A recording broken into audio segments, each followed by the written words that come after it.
Four innocent girls stood trembling on an auction block in 1887 Kansas, about to be sold like cattle by the very man who should have protected them. But when a grief-hardened rancher saw their terror, something inside him snapped. What happened next didn't just save four lives, it sparked a revolution that would transform America's treatment of orphaned children forever. Stay with me until the end of this remarkable true story, and comment below with your city so I can see how far this message of hope has traveled across the world. The morning of September 14, 1887, dawned gray and oppressive over Clearwater, Kansas, as if the heavens themselves disapproved of what was about to unfold in the town square. A crowd had gathered, not for celebration, but for commerce of the cruelest kind. Men in dusty suits and women in faded calico stood shoulder to shoulder, their faces a mixture of curiosity and shame, because everyone knew that what they were about to witness was wrong, even if the law said otherwise. At the center of it all stood a makeshift wooden platform, hastily constructed for an auction that would have been more at home in the darkest days of the previous decade. But these weren't goods being sold. These weren't livestock or furniture or parcels of land. These were children. 4 girls, to be precise, ranging in age from 6 to 15, huddled together on that platform like sparrows before a storm.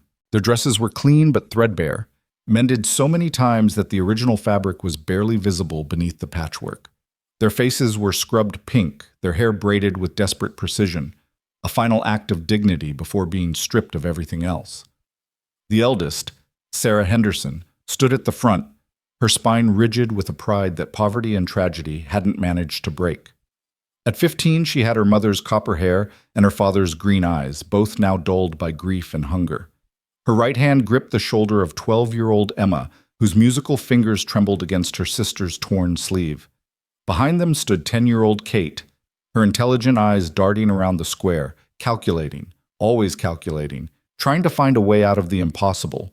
And pressed against Sarah's left side was 6-year-old Lucy, who clutched a carved wooden horse, the last gift from their father before the fever took him, and tried very hard not to cry. "Lot 17, barked Marcus Blackwood, the auctioneer, a portly man with mutton-chop whiskers and the moral flexibility of a weather vane. 4 healthy girls, capable of domestic work, agricultural labor, and general service. Starting bid is $20 apiece, or $70 for the lot." Sarah's jaw clenched. $20.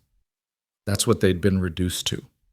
$20 each, like sacks of grain or heads of cattle. Their parents, James and Margaret Henderson, had been good people, respected in this very town. Their father had been a school teacher, their mother a seamstress whose needlework was sought after by the wealthiest families in 3 counties. They'd lived a modest but happy life in a small house on Maple Street, where the smell of their mother's bread had greeted them every evening and their father's voice had filled the rooms with poetry and laughter. Then the fever came. The scarlet fever that swept through Kansas like a wildfire in the summer of 1886, leaving broken families and fresh graves in its wake. First their mother, then their father, both gone within a week of each other. Sarah had nursed them both, had watched helplessly as the life drained from their eyes, had heard her father's final words. "Keep your sisters together, Sarah. Promise me. No matter what comes, you stay together." She'd promised. God help her, she'd promised.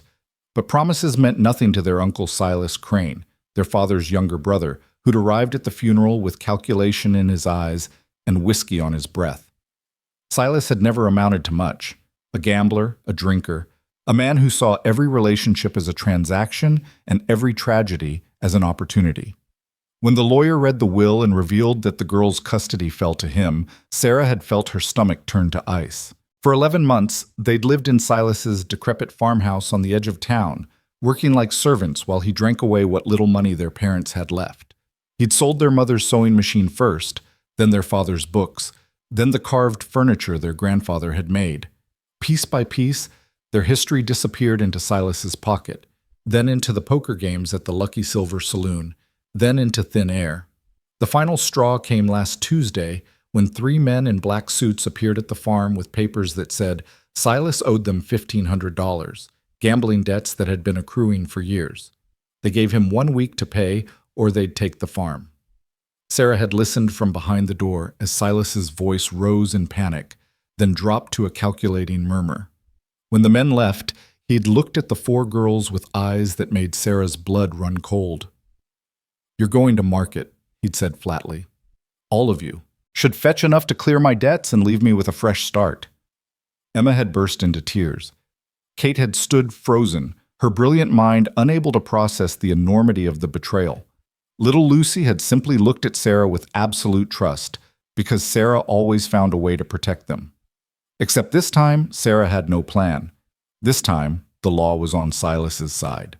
In Kansas in 1887, children were property, and guardians could dispose of that property as they saw fit. She'd gone to the sheriff, to the judge, to the minister at the Methodist church where her parents were buried. All of them had given her the same sad look, the same helpless shrug. Legal was legal, they said. Wrong, perhaps, but legal. Now here they stood, on this platform, while Marcus Blackwood's voice boomed across the square. "Do I hear 20? $20 for the eldest. She can read and write, gentlemen, a rare commodity. And look at those hands, strong hands, workers' hands." Sarah felt bile rise in her throat as men in the crowd leaned forward, assessing her like they would a horse. She wanted to scream, to fight, to grab her sisters and run. But where would they go? They had no money, no relatives except Silas, no one who would risk harboring runaways. The law would drag them back, and Silas would punish them before selling them anyway. 25, called out a voice from the left side of the crowd. Sarah's eyes found the speaker, a farmer named Dutch Henderson, no relation despite the shared name. He was known for working his hired help near to death. His current farmhand had disappeared last winter, and rumors suggested he was buried in an unmarked grave behind the barn. 25 for the lot or individually? Blackwood asked. Just the oldest, Dutch clarified. Don't need the little ones. Just need someone who can cook and clean and keep her mouth shut. The implication in his tone made several women in the crowd turn away. Sarah felt Emma's hand tighten on her arm. "Sarah," her sister whispered. "Don't let him—" "I won't," Sarah breathed back, though she had no idea how to prevent it. 25 for the eldest, Blackwood repeated. Do I hear 30? Silence. The crowd shifted uncomfortably. Even for 1887 Kansas, this was crossing too many lines. Selling orphans wasn't uncommon. Indenture contracts and apprenticeships were standard practice. But the way Silas Crane had orchestrated this, the naked greed in his eyes as he stood at the edge of the platform counting imaginary money, turned everyone's stomach. Going once, Blackwood said, his voice losing some of its bluster. Sarah's mind raced. If Dutch bought her, what would happen to her sisters? Would they be split up, sent to different homes, different fates? She'd promised their father. She'd promised. Going twice? 50. The voice came from the back of the crowd, deep and rough as gravel, carrying a weight that made people step aside. Sarah's eyes snapped to the speaker and she saw him for the first time. A man in his late 30s, tall and broad-shouldered, wearing a rancher's coat and a flat-brimmed hat that shadowed a face carved from granite. His eyes were steel gray, cold and hard, and fixed on the platform with an intensity that made Sarah's breath catch. $50 for the lot? Blackwood asked, perking up. No, the man said, stepping forward through the parting crowd. 50 for the eldest. 100 for all four together. A murmur rippled through the square. That was more than most families earned in 3 months. Sarah watched as the man approached the platform, his boots striking the packed earth with purpose. Up close, she could see the lines around his eyes, the gray threading through his dark hair, the scar that ran from his left ear to his jaw. This was a man who'd known hardship, who'd faced violence and survived. Now hold on, Dutch protested. I bid first. You bid 25, the stranger said without looking at him. I bid 100. That's how auctions work. Silas Crane scrambled forward, his piggy eyes gleaming with greed. 100 for all four? You got that kind of money on you, mister? The stranger reached into his coat and pulled out a leather wallet, extracting a sheaf of bills that made Silas's jaw drop. Right here, cash. For all four. Together. Mr. Blackwood consulted his papers. I'm sorry, I don't believe I caught your name. Grant Ashford, Twin Pines Ranch, 5 miles west. Recognition flickered through the crowd. Sarah had heard of Twin Pines. Everyone had. It was one of the largest cattle operations in 3 counties, 1,500 acres of prime grazing land. Grant Ashford was known as a hard man, fair but demanding, who'd built his ranch from nothing after the war. He'd lost his wife to pneumonia 3 years ago and hadn't been the same since, according to town gossip. He came to Clearwater once a month for supplies, spoke to no one, and left. "Well, Mr. Ashford," Blackwood said, recovering his auctioneer's enthusiasm, $100 is a fine bid. Do I hear 125?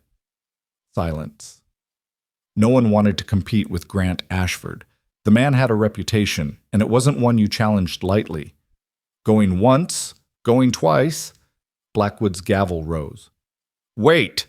Dutch Henderson's face was red with anger. "This ain't right. He can't just swoop in and He can, and he did," Blackwood snapped, his own patience wearing thin. This whole spectacle had gone on long enough. $100 going 3 times, sold to Mr. Grant Ashford. The gavel fell with a crack that sounded like a gunshot. Sarah felt the world tilt. Sold. They'd been sold. To a man they'd never met, for reasons they couldn't fathom, into a future they couldn't predict. Silas was already scrambling to collect his money, his hands shaking as Grant counted out the bills with cold precision.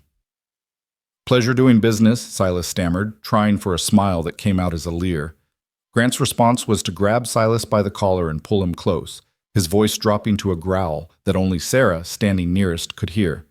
"If I ever see you in this town again, if I ever hear you've laid a hand on another child, if I catch even a whisper of your name associated with anything like this, I will find you. And what I do to you will make you wish you'd never been born. Are we clear?" Silas's face went white. He nodded frantically, and Grant released him with enough force to send him stumbling backward. The crowd, sensing violence narrowly averted, began to disperse, conversations breaking out in scandalized whispers. Grant turned to face the platform, his hard expression unchanged. "Come down from there," he said to Sarah. "All of you." Sarah's legs felt like wood as she guided her sisters down the steps.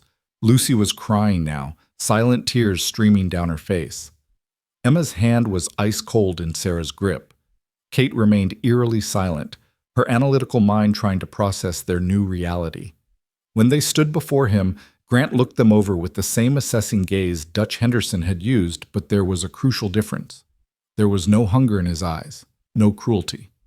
Just evaluation, like he was trying to figure out what he'd gotten himself into. "Names," he said curtly.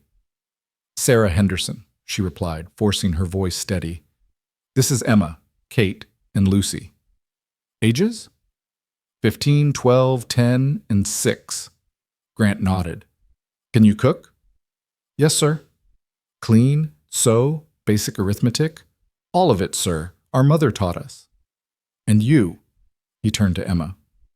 "You look like you're about to faint. When did you last eat?" Emma's mouth opened, but no sound came out. Sarah answered for her. "Yesterday morning." Silas said we needed to look presentable but needy for the auction.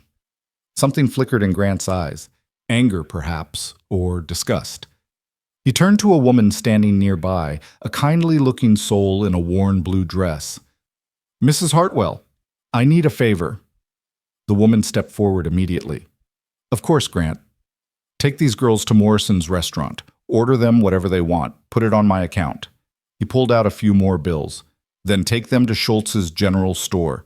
They need proper clothing, dresses, shoes, coats for winter. Everything. Don't stint." Mrs. Hartwell's eyes widened. "Grant, that's very generous, but just do it, please.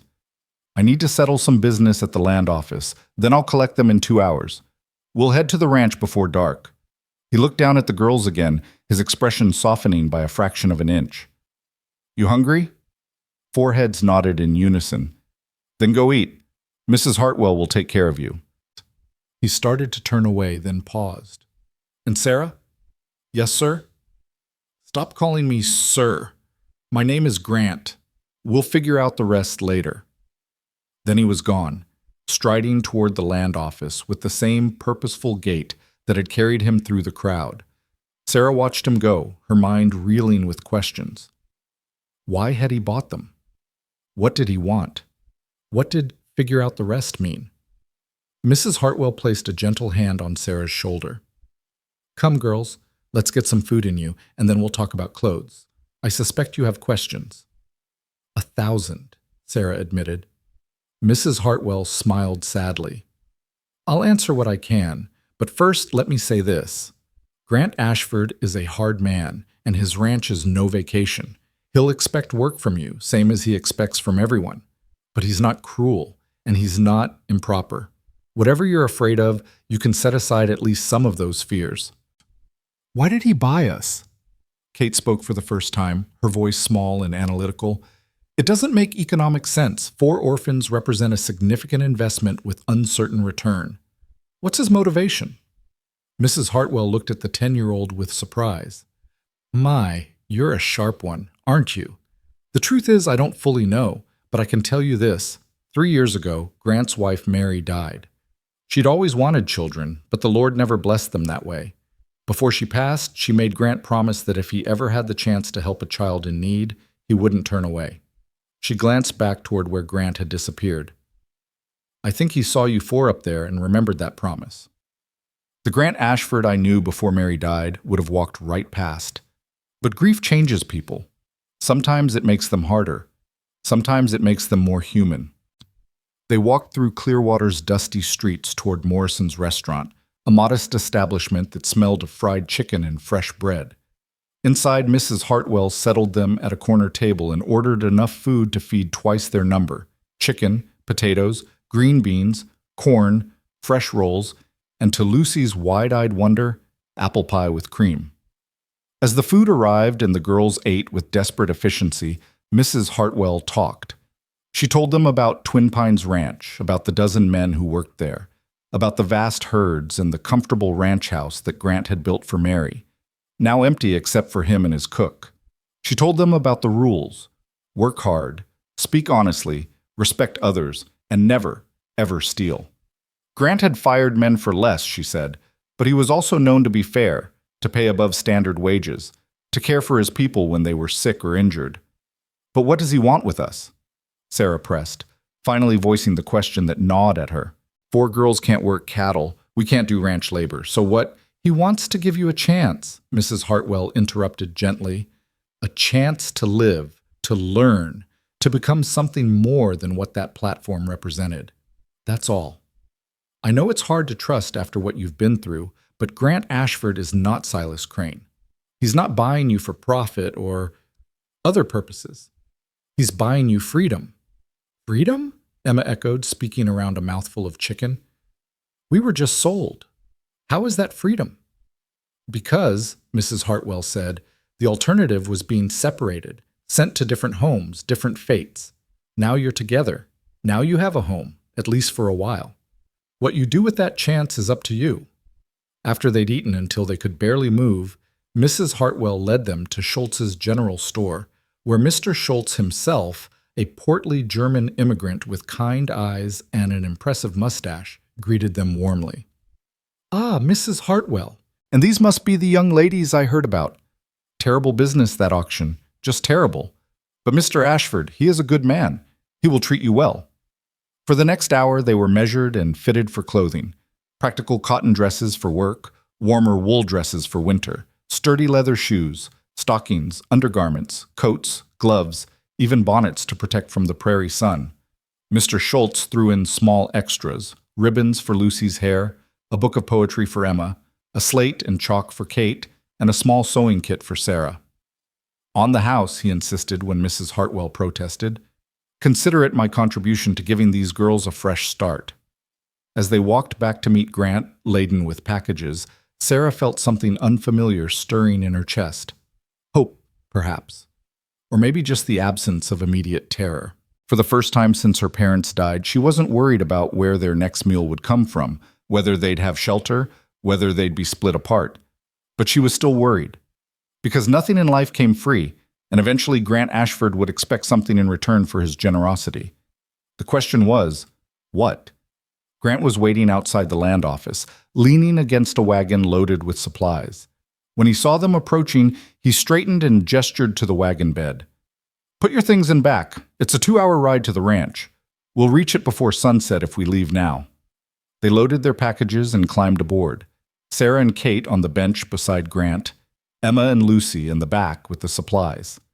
As Grant snapped the reins and the horses lurched forward, Sarah stole glances at his profile, trying to read the man who now controlled their fate. "You have questions," he said, without looking at her. "I can hear you thinking from here." Sarah hesitated, then decided honesty was her only weapon. "Why did you buy us? Mrs. Hartwell said it was because of a promise to your wife. But that doesn't explain why now, why us specifically." Grant was silent for so long that Sarah thought he wouldn't answer. Then, "I went to that auction to buy a breeding bull that was supposed to be sold after you. I had no intention of getting involved in that spectacle. But when I saw you four up there, when I heard the way that auctioneer was talking about you, when I saw that bastard Dutch Henderson looking at you like—" He broke off, his jaw clenching. "My Mary always said that good people have an obligation to act when they witness injustice. She said that silence in the face of wrong is the same as participation. I failed to act when I should have many times in my life. I wasn't going to fail again." "So you spent $100 out of guilt?" Kate's analytical voice piped up from behind them. Grant's lips twitched, almost a smile. "I spent $100 because it was the right thing to do. Whether you believe that or not is up to you." "What do you expect from us?" Sarah pressed. "You said we'd figure out the rest later. What does that mean?" "It means I haven't thought this through," Grant admitted bluntly. "I acted on impulse, which I rarely do, and now I have 4 children to feed, clothe, and house. So here's what I'm proposing. You work for your keep. Help Mrs. Chen, she's my cook and housekeeper, with the house, the garden, the meals. Learn what you can about ranch management. Get educated. In return, you get food, shelter, safety, and this is important, the chance to decide your own future when you're old enough." "We're not slaves," Sarah said, her voice harder than she intended. "No," Grant agreed, "you're not, which is why I'm giving you a choice right now. If you want, I can turn this wagon around, find you a church or charitable institution in Clearwater that will take you. It won't be comfortable, and you'll probably be separated, but it's an option. Or you can come to Twin Pines, work hard, and build something better. Your choice." Sarah looked back at her sisters. Emma's eyes were pleading. She wanted safety, stability. Kate's expression was calculating. She was weighing odds, assessing risks. Lucy was simply staring at the carved horse still clutched in her hand, trusting Sarah to decide. "We'll come to Twin Pines," Sarah said finally, "but I need your promise. You won't split us up. Whatever happens, we stay together." Grant nodded. "You have my word. Whatever else I am, I keep my promises." "Then we'll work for you," Sarah said. "We'll work hard, harder than you expect. Because we're not charity cases, Mr. Ashford. We're survivors, and we'll prove it." This time Grant did smile, a small, sad expression that made him look younger and infinitely more tired. "I believe you will, Sarah Henderson. I believe you will." The wagon rolled westward as the sun began its descent, painting the Kansas prairie in shades of gold and amber. Behind them, Clearwater disappeared into the distance, taking with it the auction block, Silas Crane, and the worst day of their lives. Ahead lay Twin Pines Ranch, a place they'd never seen, a home they'd never chosen, and a future they couldn't predict. But for the first time in 11 months, Sarah felt something besides despair. As the prairie wind whipped through her copper hair and her sisters huddled together in the wagon bed, she allowed herself to imagine just for a moment that maybe, just maybe, this angry rancher who'd bought them out of fury and guilt might actually keep his word. Maybe survival wasn't enough anymore. Maybe, just maybe, they could actually live. The sun touched the horizon as Twin Pines Ranch came into view, and Sarah Henderson, who'd been sold like livestock that morning, took her first breath of what might, against all odds, turn into freedom. The ranch house materialized from the twilight like something out of a fever dream. 2 stories of whitewashed wood and stone, with a wraparound porch that caught the last rays of sunlight. It was larger than any house Sarah had ever seen, certainly grander than the modest home where her parents had raised them, and infinitely more impressive than Silas's rotting farmhouse. Behind the main house stood a massive barn, several outbuildings, and corrals where horses moved like shadows in the gathering dusk. Grant pulled the wagon to a stop in front of the house and jumped down with the ease of long practice. "Welcome to Twin Pines," he said, his voice carrying none of the warmth the words implied. "Mrs. Chen will get you settled. Tomorrow, we'll discuss your duties." Before Sarah could respond, the front door swung open and a small Chinese woman in her 50s emerged, wiping her hands on her apron. Her face was round and kind, etched with laugh lines that suggested a life lived with more joy than Grant seemed to hold. When she saw the four girls in the wagon, her eyes widened with surprise, then softened with immediate understanding. "Ah, yeah, Grant," she said, her English flavored with an accent that spoke of distant shores. "You bring home children? You tell Mrs. Chen nothing about children." "I didn't know until this morning," Grant replied, already unloading supplies from the wagon. "Mrs. Chen, this is Sarah, Emma, Kate, and Lucy Henderson. They'll be living here now. They need rooms, food, and patience. Can you manage?" Mrs. Chen's hands flew to her hips in mock indignation. "Can I manage? Mrs. Chen raised 6 children in Canton before coming to America. 4 skinny girls? This is nothing." Then her expression gentled as she looked at each sister in turn. "But they look like ghosts, Grant. What happened to them?" "Later," Grant said curtly, handing her a package. "Right now they need beds and dinner. We can discuss details after they've rested." "Always with the later," Mrs. Chen muttered, but she was already moving toward the wagon, her arms outstretched. "Come, girls. You come with Mrs. Chen now. I show you proper home, not whatever terrible place you come from." Sarah climbed down first, then helped Lucy, whose legs had gone stiff from the long ride. Emma and Kate followed, all 4 of them standing uncertainly in the yard, while ranch hands emerged from the barn to help Grant unload. The men cast curious glances at the girls but said nothing, their faces carefully neutral. Mrs. Chen noticed their hesitation and clucked her tongue. "Why you stand like scared rabbits? Inside, inside. Mrs. Chen not bite, I promise." She held out her hand to Lucy, who looked up at Sarah for permission. "It's all right," Sarah said softly, though she wasn't sure it was. But what choice did they have? They'd cast their lot with Grant Ashford, for better or worse. Lucy took Mrs. Chen's hand, and the small woman led them into a house that smelled of wood smoke, dried herbs, and something delicious cooking in the kitchen. The entry hall was simple but well-maintained, with polished wood floors and walls decorated with landscape paintings that looked expensive. A staircase curved upward to the second floor, its banister carved with intricate detail. "Upstairs," Mrs. Chen announced, leading them up. "Grant's room at end of hall. Mrs. Chen have room near kitchen downstairs. You girls get 3 rooms up here, 2 bedrooms and sitting room between. Is good, yes?" "3 rooms," Emma breathed. "For just us?" "You think Mrs. Chen lie?" The housekeeper pushed open a door to reveal a bedroom with 2 beds, a dresser, a washstand, and luxury of luxuries, curtains on the windows. "This room for 2 of you. Next room, same. Sitting room have books, sewing table, space for learning. Grant say you must learn, so you learn." Sarah felt tears prickling her eyes and fought them back fiercely. After 11 months of sleeping 4 to a bed in Silas's freezing attic, after today's horror on the auction block, this was almost too much to process. "Why is he doing this?" she whispered. Mrs. Chen's expression turned somber. "Grant is complicated man. He lose his Mary 3 years ago, and part of him die too. But other part remember what it like to have nothing, to need help. He born poor, you know, build all this from dirt and determination. Maybe he see you girls and remember." She shrugged. "Or maybe he just tired of seeing bad things happen and doing nothing. With Grant, sometimes even Mrs. Chen not know." "Willie," Kate started, then stopped, her analytical mind struggling with something emotional and therefore harder to quantify. "Will he hurt us?" "No." Mrs. Chen's response was immediate and absolute. "Many things Mrs. Chen say about Grant Ashford. He's stubborn. He cold sometimes. He work too hard and smile too little. But hurt children? Never. Not ever. This, Mrs. Chen promise on ancestors' graves." She looked at each girl with fierce protectiveness. "But if you steal, if you lie, if you lazy, then yes, he send you away. Grant demand honesty and work.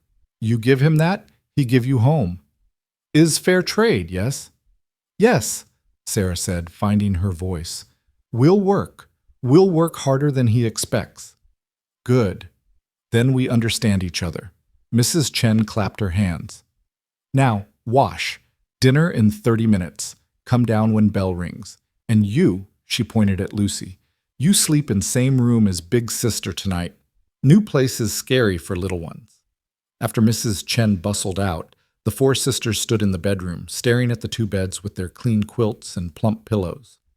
Emma was the first to break, dropping onto the nearest bed with a sob that seemed to come from her very soul. It's too much, she gasped. I don't understand what's happening.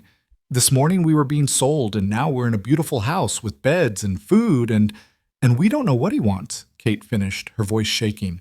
There's always something people want, always. Father wanted us to be educated. Mother wanted us to be kind. Silas wanted us to be profitable. What does Grant Ashford want? Sarah sat beside Emma and pulled her close, then gestured for Kate and Lucy to join them. The four sisters huddled together on the bed, as they had so many cold nights in Silas's attic, finding warmth and strength in proximity. I don't know what he wants, Sarah admitted. But Mrs. Chen was right about one thing. Whatever this is, it's better than the alternative. We were going to be separated. Dutch Henderson was going to... She couldn't finish that sentence, not with Lucy listening. We're together. We're safe. We have food and shelter. Tomorrow we'll start figuring out the rest. What if it's a trick? Emma whispered. Then we'll survive it, Sarah replied with more confidence than she felt. We've survived worse. We survived losing Mama and Papa. We survived Silas. We'll survive this too, whatever it is. A bell rang from somewhere downstairs, clear and musical. Mrs. Chen's voice followed. Dinner! Come eat before it get cold! They washed quickly in the basin, the water was actually warm, heated specially for them, and descended the stairs together. The dining room was smaller than Sarah expected, dominated by a long wooden table that could seat 12 but was currently set for 6. Grant sat at the head, his expression unreadable. Mrs. Chen bustled in from the kitchen carrying platters of food, roasted chicken, mashed potatoes, gravy, green beans, fresh bread, and butter. Sit, sit, she commanded, and the girls obeyed, taking seats along one side of the table. Sarah found herself directly across from Grant, which felt both exposing and oddly appropriate. If she was going to understand this man, she needed to see his face. 2 ranch hands joined them, a lanky young man introduced as Tommy, who couldn't have been more than 20, and an older man named Hector, whose weathered face suggested he'd spent 60 years in the sun. Both nodded politely to the girls, but seemed uncertain how to interact with them. We don't usually have children at this table, Grant said, apparently reading their discomfort. But things change. Tommy, Hector, these are the Henderson sisters. They'll be living here now, helping Mrs. Chen and learning about the ranch. I expect you to treat them with respect. Yes, boss, Tommy said quickly. Hector simply nodded, his eyes kind beneath bushy gray eyebrows. And girls, Grant continued, his gaze settling on Sarah, these men work hard every day to keep this ranch running. They deserve respect in return. We don't have much in the way of formal rules here, but we do have expectations. Work hard. Tell the truth. Respect others. Help when you can. That's it. Can you manage that? Yes, sir, Sarah said, then caught herself. Yes, Grant. Something that might have been approval flickered in his eyes. Good. Now eat. Mrs. Chen made extra because she knew you'd be hungry. The meal was the best thing Sarah had eaten in a year. The chicken was perfectly seasoned, the potatoes creamy, the bread still warm from the oven. But more than the food, it was the atmosphere that struck her. Despite the awkwardness of the situation, there was a fundamental decency to this table. Grant didn't shout. Tommy and Hector discussed the day's work in measured tones. Mrs. Chen fussed over everyone, scolding Grant for not eating enough and insisting Lucy try the butter. Mr. Ashford, Kate spoke up suddenly, her scientific mind apparently overcoming her fear. What kind of cattle do you raise? Grant looked surprised by the question. Longhorns, mostly. Hardy breed, good for Kansas weather. Why? I read about animal husbandry in one of Papa's books, Kate explained. He said selective breeding could improve livestock. Are you doing any experimental breeding? Now Grant looked genuinely interested. Some. I've been trying to breed for better weight gain without losing the longhorn's natural resilience. It's slow work, but I think I'm making progress. You're interested in that sort of thing? Kate nodded eagerly. I'm interested in how systems work. Animals, plants, businesses, they're all systems that can be optimized. Papa said I had a gift for mathematics and logical thinking. Did he now? Grant leaned back in his chair, studying the 10-year-old with new eyes. And what about the rest of you? What did your papa say about your gifts? Emma's face flushed. He said I had Mama's musical ear, that I could hear the mathematics in music, the patterns. He was teaching me piano before. Her voice trailed off. Before he died, Grant finished matter-of-factly. No need to dance around it. Death is part of life on a ranch. We lose cattle every year, horses occasionally, and people when their time comes. Your father and mother died. That's a tragedy, but it's not a secret we need to keep. Honest speech about hard things is better than pretty lies. Sarah felt something loosen in her chest. For 11 months, Silas had forbidden them from mentioning their parents, saying it was morbid and dwelling on the past. Hearing Grant acknowledge their loss so plainly, without flinching from it, was unexpectedly freeing. Papa said I was the responsible one, Sarah offered quietly. He said I had Mama's practical mind and his stubbornness. He made me promise to keep my sisters together no matter what. And you have, Grant observed. That takes strength. What about you, little one? He looked at Lucy, who had been silently eating, her eyes enormous in her thin face. Lucy set down her fork carefully. Papa said I had a heart for living things, that I could gentle any animal if I was patient enough. Is that so? Grant's expression softened fractionally. We have horses here that could use a gentle hand. Maybe tomorrow you'd like to meet them. Lucy's face lit up. The first real smile Sarah had seen from her since the fever took their parents. Really? You'd let me? If your sister says it's all right. Grant looked at Sarah. She's young, but ranch work starts early out here. If she wants to learn horses, Tommy can teach her the basics. If she's got your father's gift, we'll know soon enough. I think, Sarah said carefully, that we'd all like to learn. About the ranch, about the work, about everything. We're not here to be passengers, Grant. We want to earn our place. Fair enough, Grant replied. Then here's how it'll work.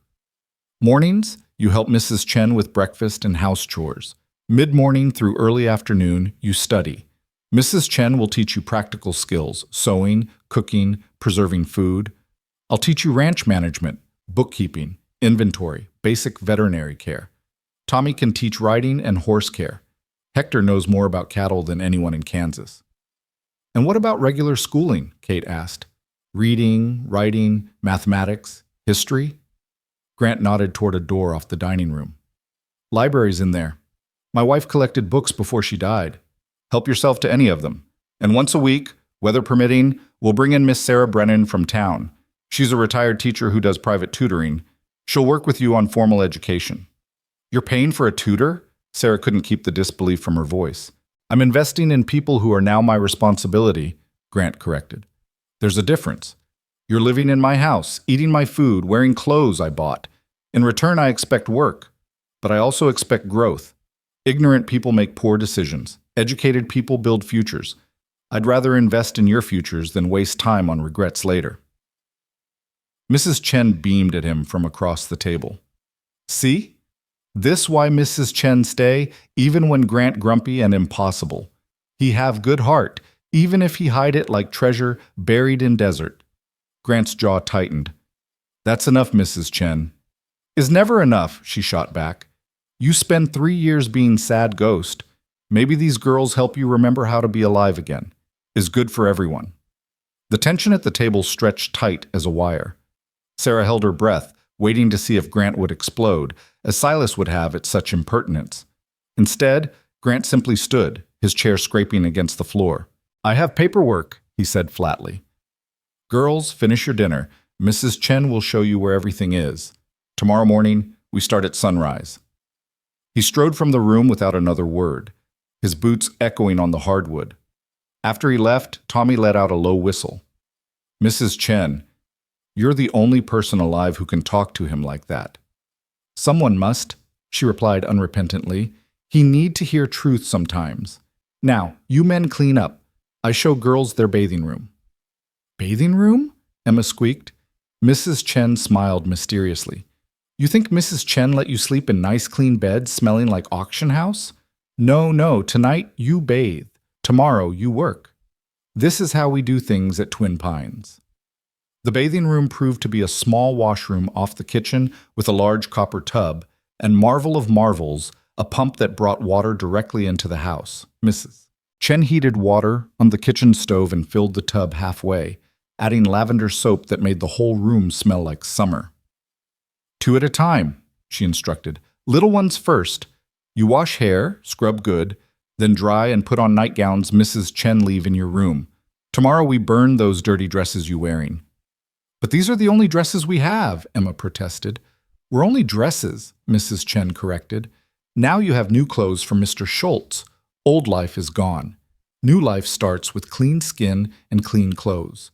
This is important, you understand? Not just washing body, washing away bad memories, bad times. Fresh start. Sarah understood exactly what Mrs. Chen meant. As she helped Lucy into the warm water and gently scrubbed her little sister's tangled hair, she felt the day's terror beginning to wash away with the grime. They'd been sold, they'd been bought, but they'd also been saved in a strange, uncomfortable, uncertain way.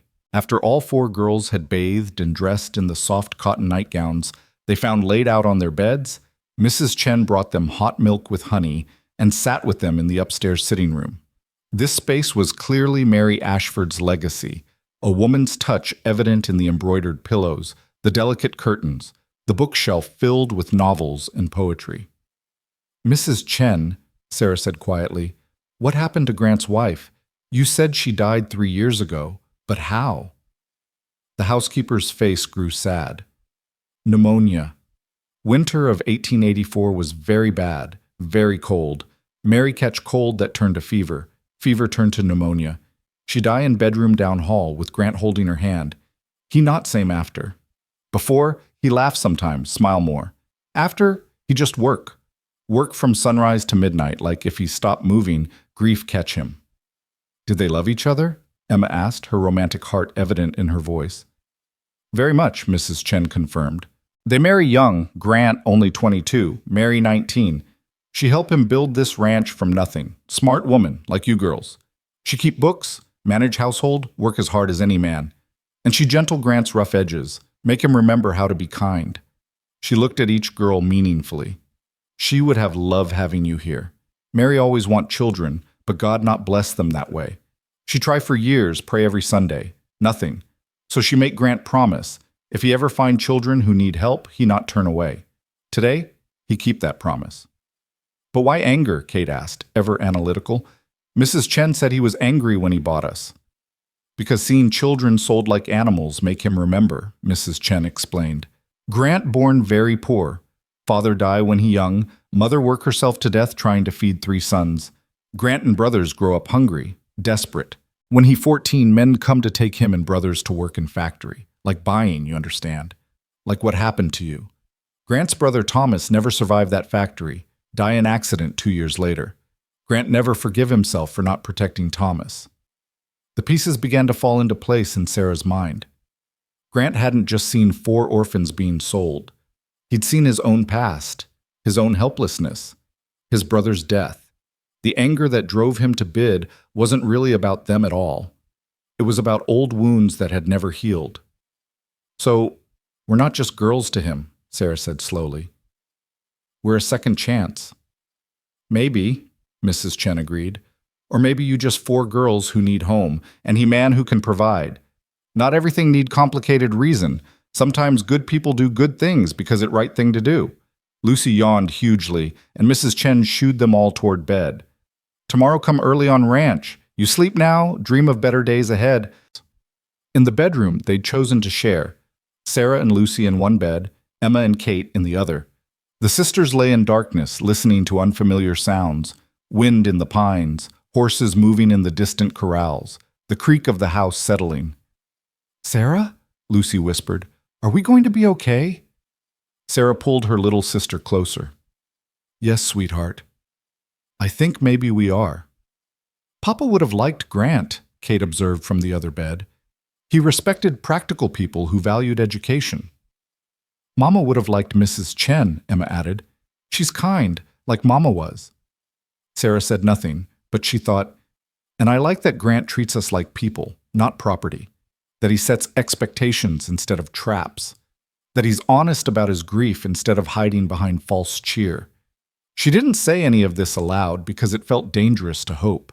But as she drifted towards sleep in a clean bed with a full stomach and her sisters safe beside her, Sarah Henderson allowed herself to believe, just barely, that maybe their auction hadn't been an ending after all. Maybe, impossibly, it had been a beginning. The next morning arrived with the force of a cattle stampede.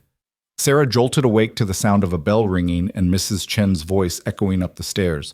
"Wake up! Sunrise in 15 minutes! Ranch not wait for sleepy girls!"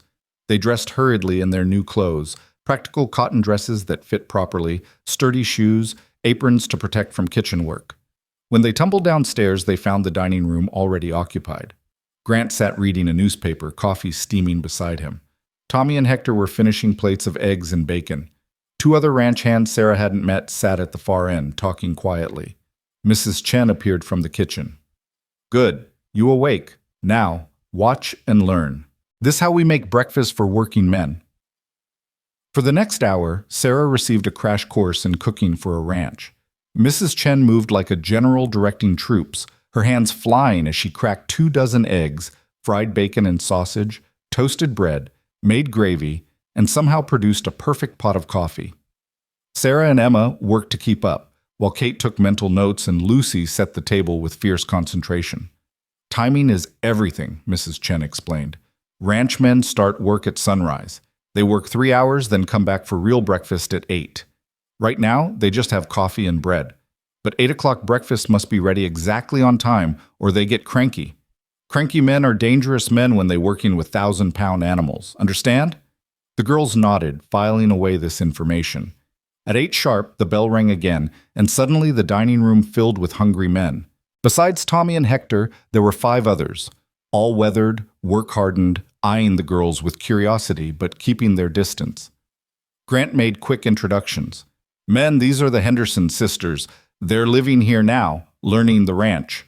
They're under my protection, which means they're under yours too. Anyone has a problem with that can collect their pay and leave." Silence. Then the oldest of the new men, a grizzled fellow named Red, who had to be pushing 70, spoke up. "Welcome, girls. Any of you know how to make biscuits like Mrs. Chen? Because that woman is a treasure, and if you can learn even half what she knows, you'll have husbands lining up around the territory." The tension broke with rough laughter. Mrs. Chen swatted Red with her dish towel. "You stop making girls think about husbands. They too young for such nonsense." "Never too young to learn good cooking," Red protested, but he was grinning. After breakfast, Grant stood. "Sarah, come with me. Time to start your education. The rest of you, Mrs. Chen will assign tasks." Sarah followed Grant through the house to a room she hadn't seen before. His office, a no-nonsense space with a large desk, filing cabinets, and walls covered in maps of the property. Ledgers were stacked neatly on one corner of the desk, and Sarah could see columns of numbers through their open pages. "Sit," Grant commanded, gesturing to a chair. He pulled out a ledger and opened it to a page marked October 1887. "You said you can read and do basic arithmetic.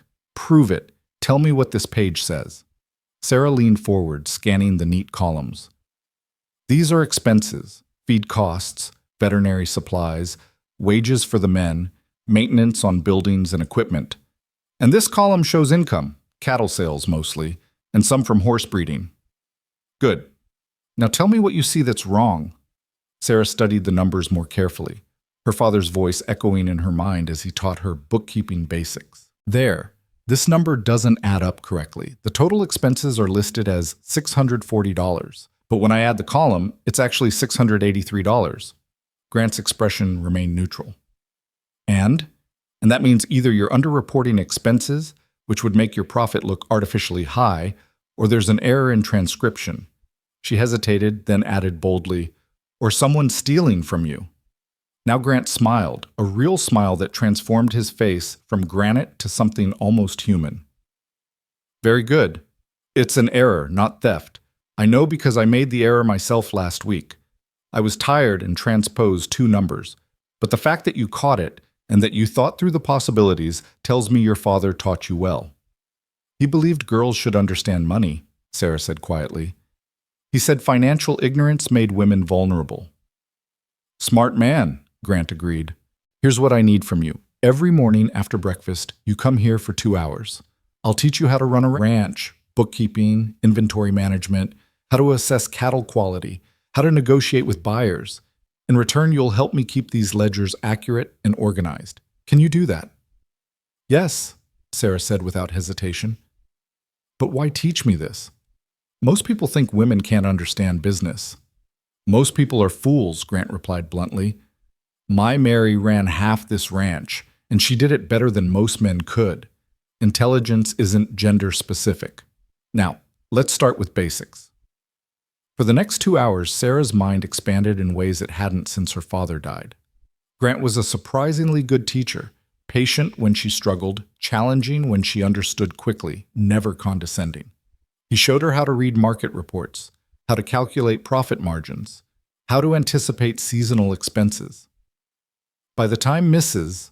Chen rang the lunch bell, Sarah's hand was cramped from taking notes, but her spirits soared. Meanwhile, Emma had discovered that Grant's library contained not just books, but a piano, Mary's piano, carefully maintained but rarely played. When Mrs. Chen heard Emma's gasp of delight, she smiled and said, "You play?" "I used to," Emma breathed, "before Mama died. She was teaching me, but then—" She touched the keys reverently, producing a single perfect note that hung in the air like a prayer. "Then you play now," Mrs. Chen declared. "Every afternoon after lunch, you practice 1 hour.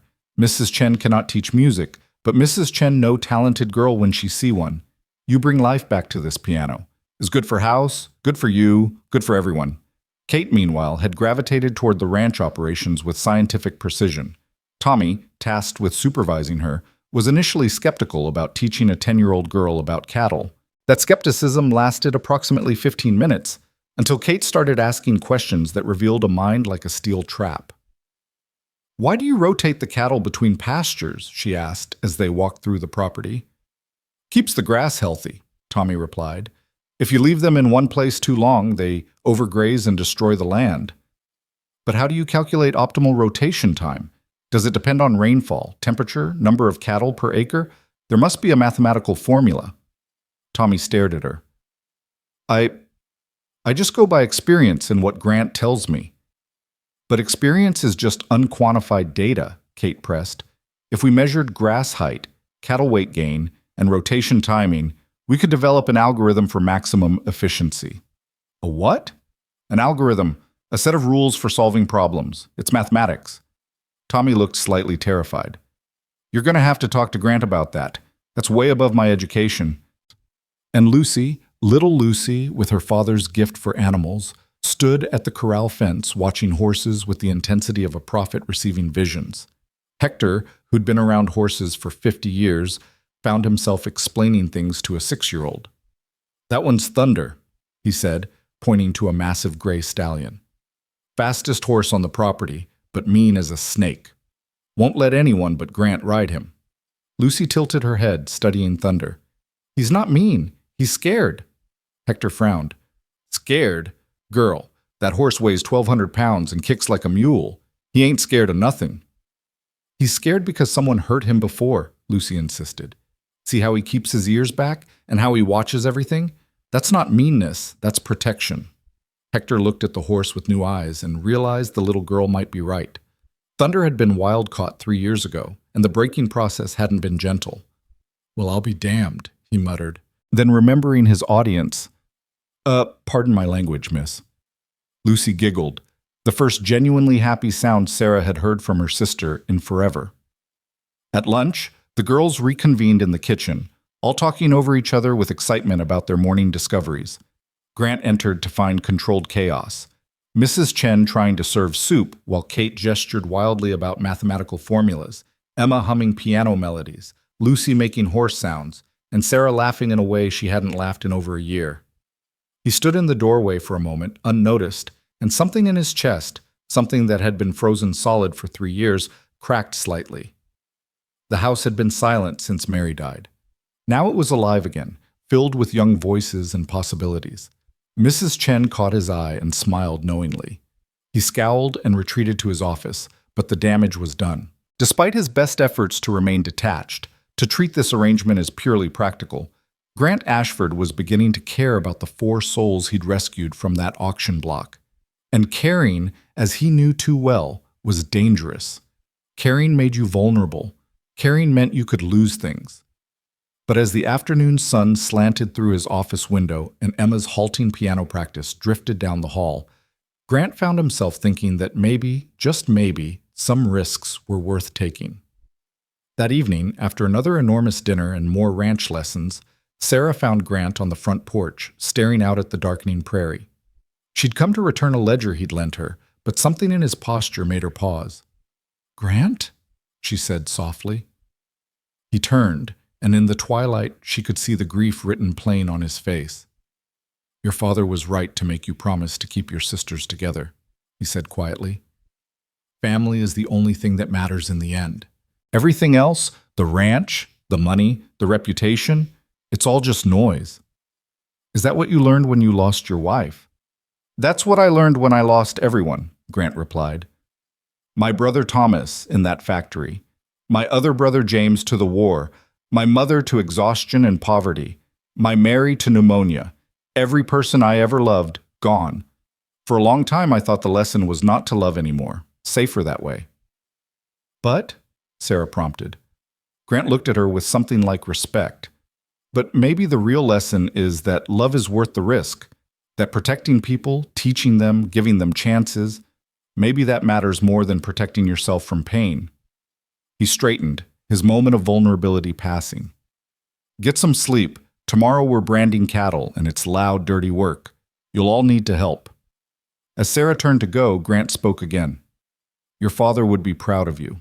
The way you protect your sisters, the way you're learning, the way you're not giving up. He raised you right." Tears stung Sarah's eyes.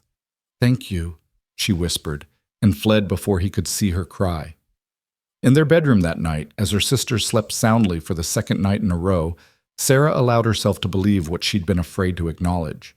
This wasn't temporary. This wasn't charity. This was, against all odds, despite every logical reason to doubt, home. Grant Ashford had bought them in anger, yes, but he was building them a future in hope. And that, Sarah thought, might be the most revolutionary act of all. The weeks that followed settled into a rhythm that felt almost normal, almost safe.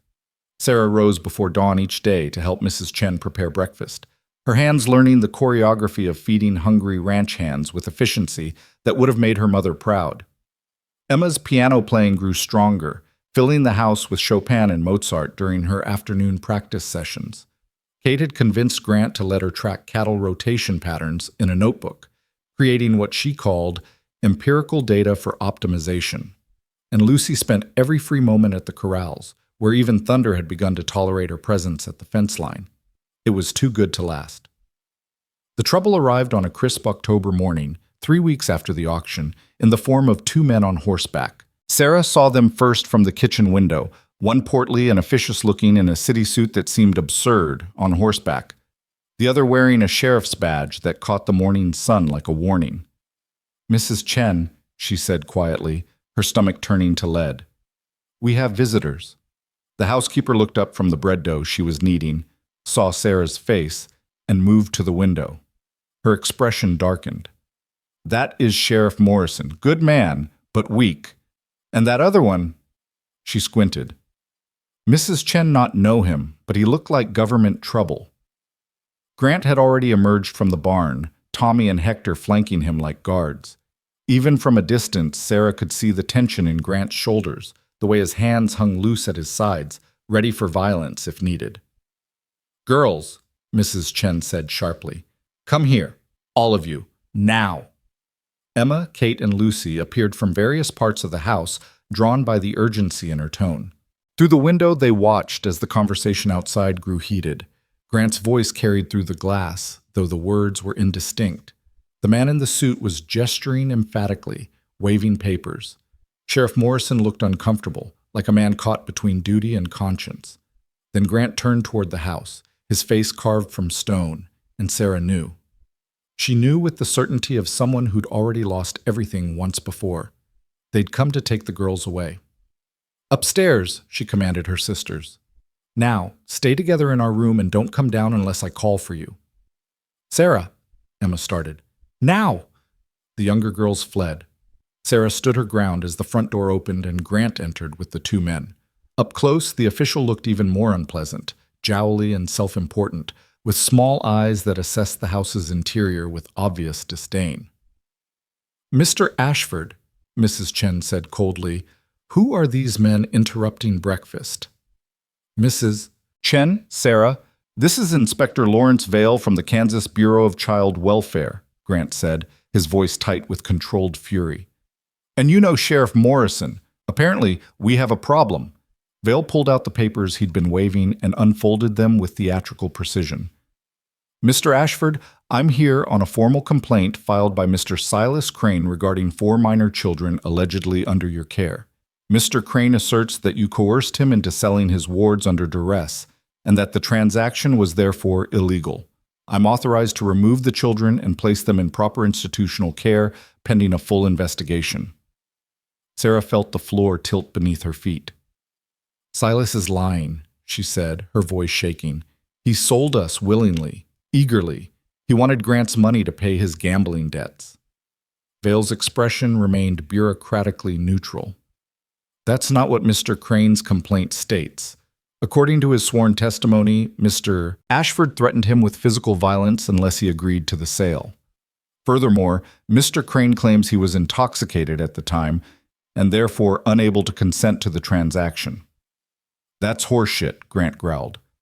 "Pardon my language, Mrs. Chen, but every word of that is a lie. Crane put those girls on an auction block like cattle. There were 50 witnesses. And how many of those witnesses will testify?" Vale asked smoothly. "I've already spoken to several townspeople. Most don't want to get involved. The auctioneer, Mr. Blackwood, has conveniently left town. The general store owner claims he doesn't remember details. As far as my investigation shows, this was a private transaction between you and Mr. Crane, conducted under questionable circumstances." Sheriff Morrison finally spoke, his voice apologetic. "Grant, I'm sorry, but Vale's got legal authority here. If he says the sale was improper, the sale was an act of mercy," Grant interrupted. "Those girls were being sold to pay a drunk's gambling debts. One man at that auction was planning to—" He stopped, glancing at Sarah, then continued more carefully. "They weren't being sold to good homes, Jim. You know what happens to orphan girls without protection."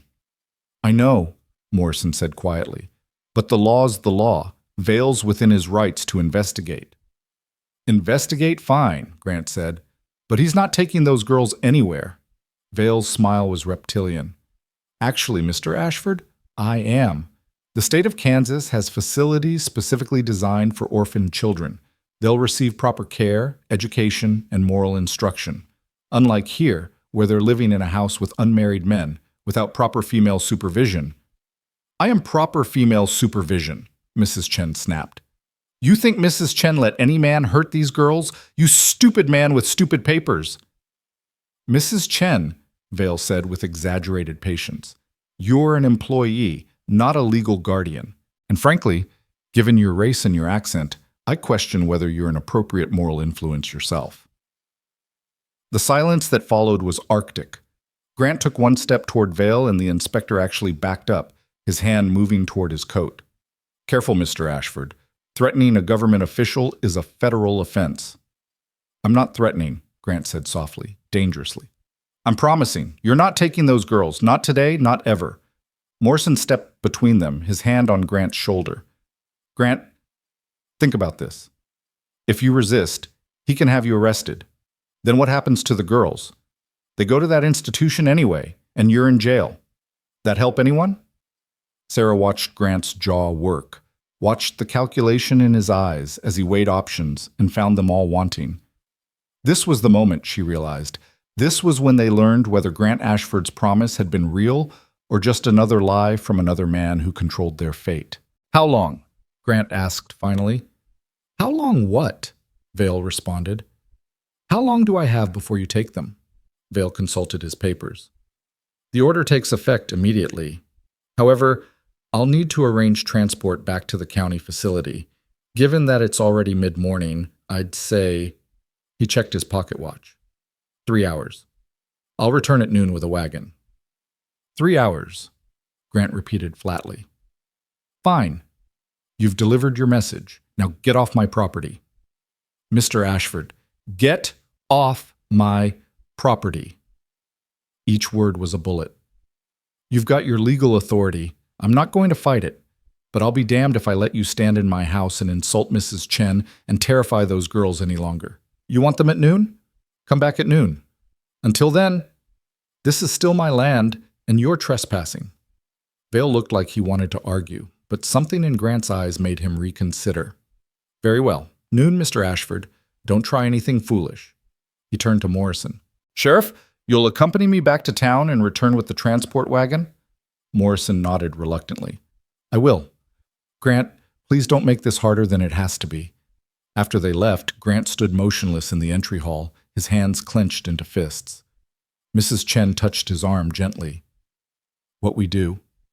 I don't know, Grant admitted, and Sarah had never heard him sound so defeated. He's got the law on his side. If I hide them, I'm a kidnapper. If I refuse to hand them over, I go to jail and they get taken anyway. I don't see a way out. There's always a way, Sarah said, surprised by the steadiness in her own voice. We just have to find it. What exactly did Vale say? That the sale was coerced and therefore illegal? That's his claim, Grant confirmed, based on Silas's complaint. But Silas's complaint is a lie, Sarah pressed, and we can prove it. The auction was public. There were witnesses. We just need to get them to testify. Grant shook his head. Vale already said the witnesses won't talk. People don't want to get involved in legal matters. It costs time, money, reputation. Why would they help? Because it's the right thing to do, Sarah said fiercely. Then, seeing Grant's skeptical expression, she amended, or because we make them understand what's at stake. Grant, you know these people. You do business with them. You've lived here for years. Surely some of them will speak up if you ask. Maybe, Grant said slowly. But even if they do, it's just their word against Silas's. Vale's already decided what he wants to believe. Mrs. Chen made a frustrated sound. Then we show him wrong thing to believe. We show him girls are thriving here, learning, growing. We show him this is good home, not bad place he imagines. How? Grant asked. How do we prove that in 3 hours? The answer came from an unexpected direction. Kate appeared at the top of the stairs, her face pale but determined. With evidence, she said. With data, with quantifiable proof that we're better off here than we would be in any institution. Sarah's heart clenched. Kate, I told you to stay upstairs. I know. I didn't listen. I never do when something's important. Kate descended the stairs with the precision of a mathematician solving an equation. Grant's been teaching you bookkeeping, right? You've been tracking expenses, improvements, education? Yes, but... And Emma's been playing piano daily. Mrs. Chen's been teaching us cooking and sewing. Lucy's been learning animal husbandry. I've been studying cattle management. Everything's documented, isn't it? In journals, in practice logs, in your ledgers? Sarah's mind began to race, following Kate's logic. You're saying we show Vale our progress. Make him see that we're not victims here. We're students. Exactly, Kate said. Inspector Vale thinks we're being exploited or corrupted. We prove we're being educated. We show him numbers, achievements, tangible results. We make it harder for him to justify removing us. Grant was already moving toward his office. It might work. It's a long shot, but it's better than nothing. Sarah, get those ledgers. Mrs. Chen, gather any records you've kept of the girls' progress. Emma, Lucy, get down here. We're going to mount a defense. The next 3 hours were a whirlwind of desperate preparation. Grant and Sarah compiled financial records showing that he'd invested over $300 in the girls' care in just 3 weeks. Clothing, food, medical examinations from the town doctor, books, supplies. Mrs. Chen produced detailed logs of cooking lessons, sewing projects, household management training. Emma demonstrated her piano progress, playing pieces that would have been impossible for her 3 weeks ago. Lucy shyly explained her observations about horse behavior, using terminology that Hector swore he hadn't taught her. She'd learned it from books in Grant's library. And Kate presented her ranch optimization study, complete with hand-drawn charts and calculations that showed how rotation schedules could be improved to increase cattle weight gain by an estimated 8%. A 10-year-old did this? Grant asked, staring at Kate's work with something like awe. Mathematics doesn't care about age, Kate replied. Only accuracy. At 11:30, Doc Henderson, no relation to the girls, despite the shared name, arrived at Grant's urgent summons. He was a kindly man in his 60s who'd been practicing medicine in Clearwater for 30 years. Grant had asked him to examine the girls when they first arrived, to make sure Silas's neglect hadn't caused lasting harm. "Doc," Grant said urgently, "I need you to write a medical statement about the girls' condition when they arrived versus now." Henderson didn't hesitate. He pulled out his medical bag and began writing. Sarah Henderson, severe malnutrition upon arrival, weight approximately 85 pounds. Current weight, 98 pounds, healthy color, no signs of abuse or neglect. Emma Henderson, similar malnutrition, signs of vitamin deficiency, depressive symptoms. Current, improved physical health, psychological affect much improved.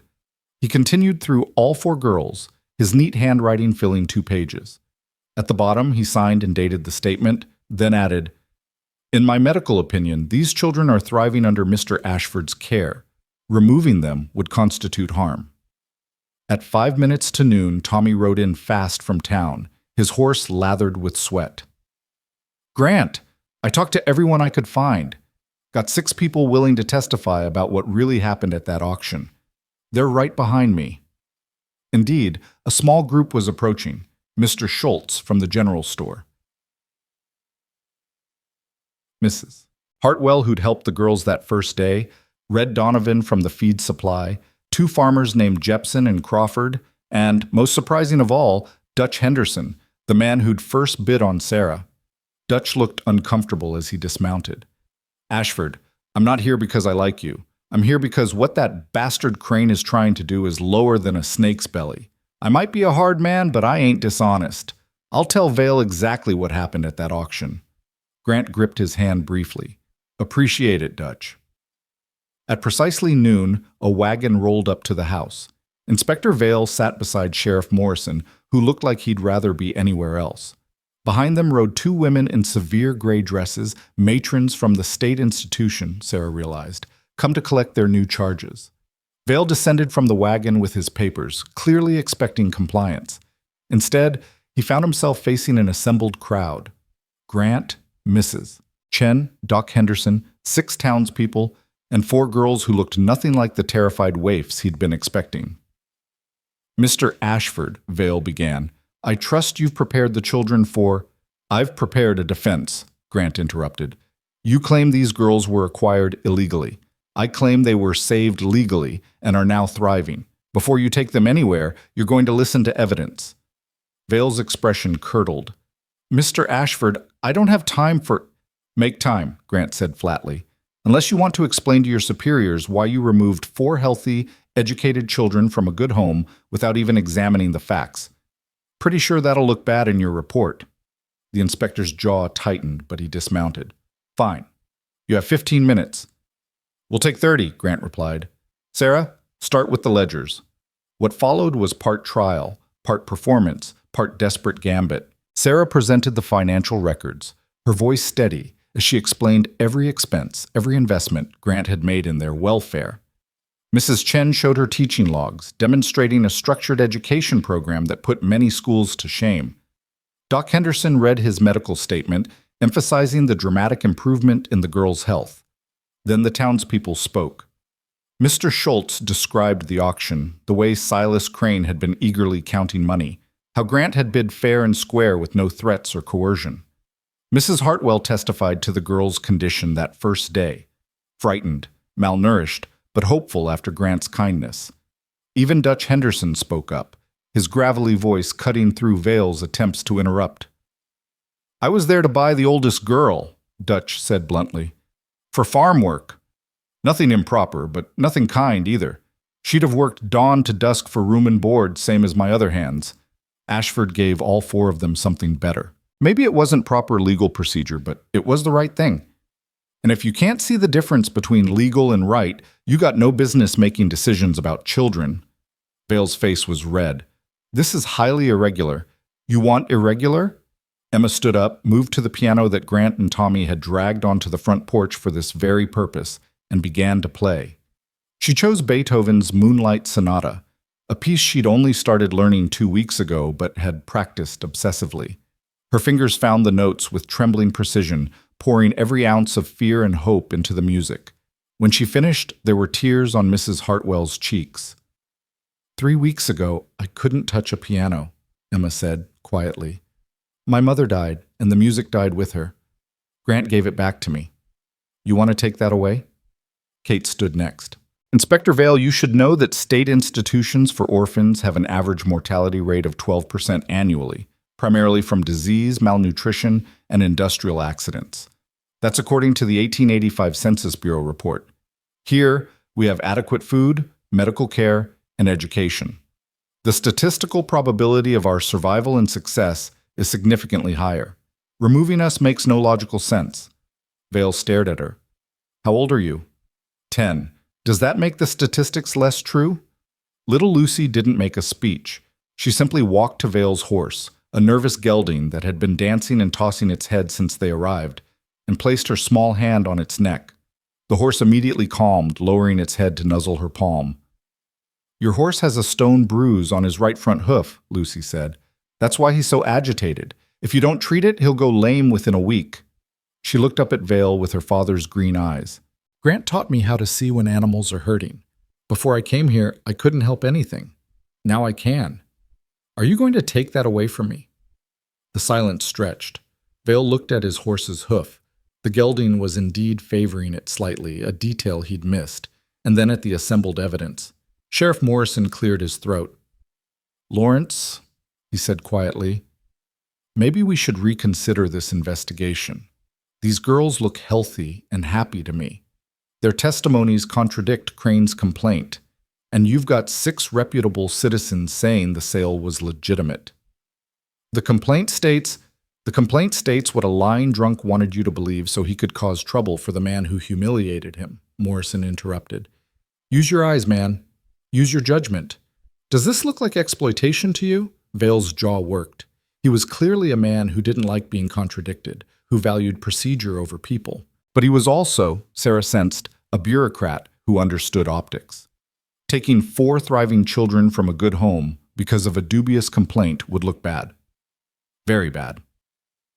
Mr. Ashford, Vale said finally, I'm going to need verification from the county judge that this arrangement is legal. I'll also be conducting follow-up inspections monthly for the next 6 months.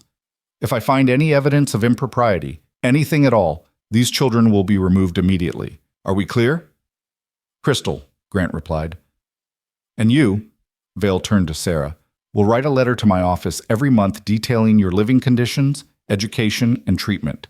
If I don't receive those letters, or if they give me any cause for concern, I'll return with a federal marshal. Understood? Yes, sir, Sarah said, barely able to believe what she was hearing. Vale gathered his papers with stiff movements.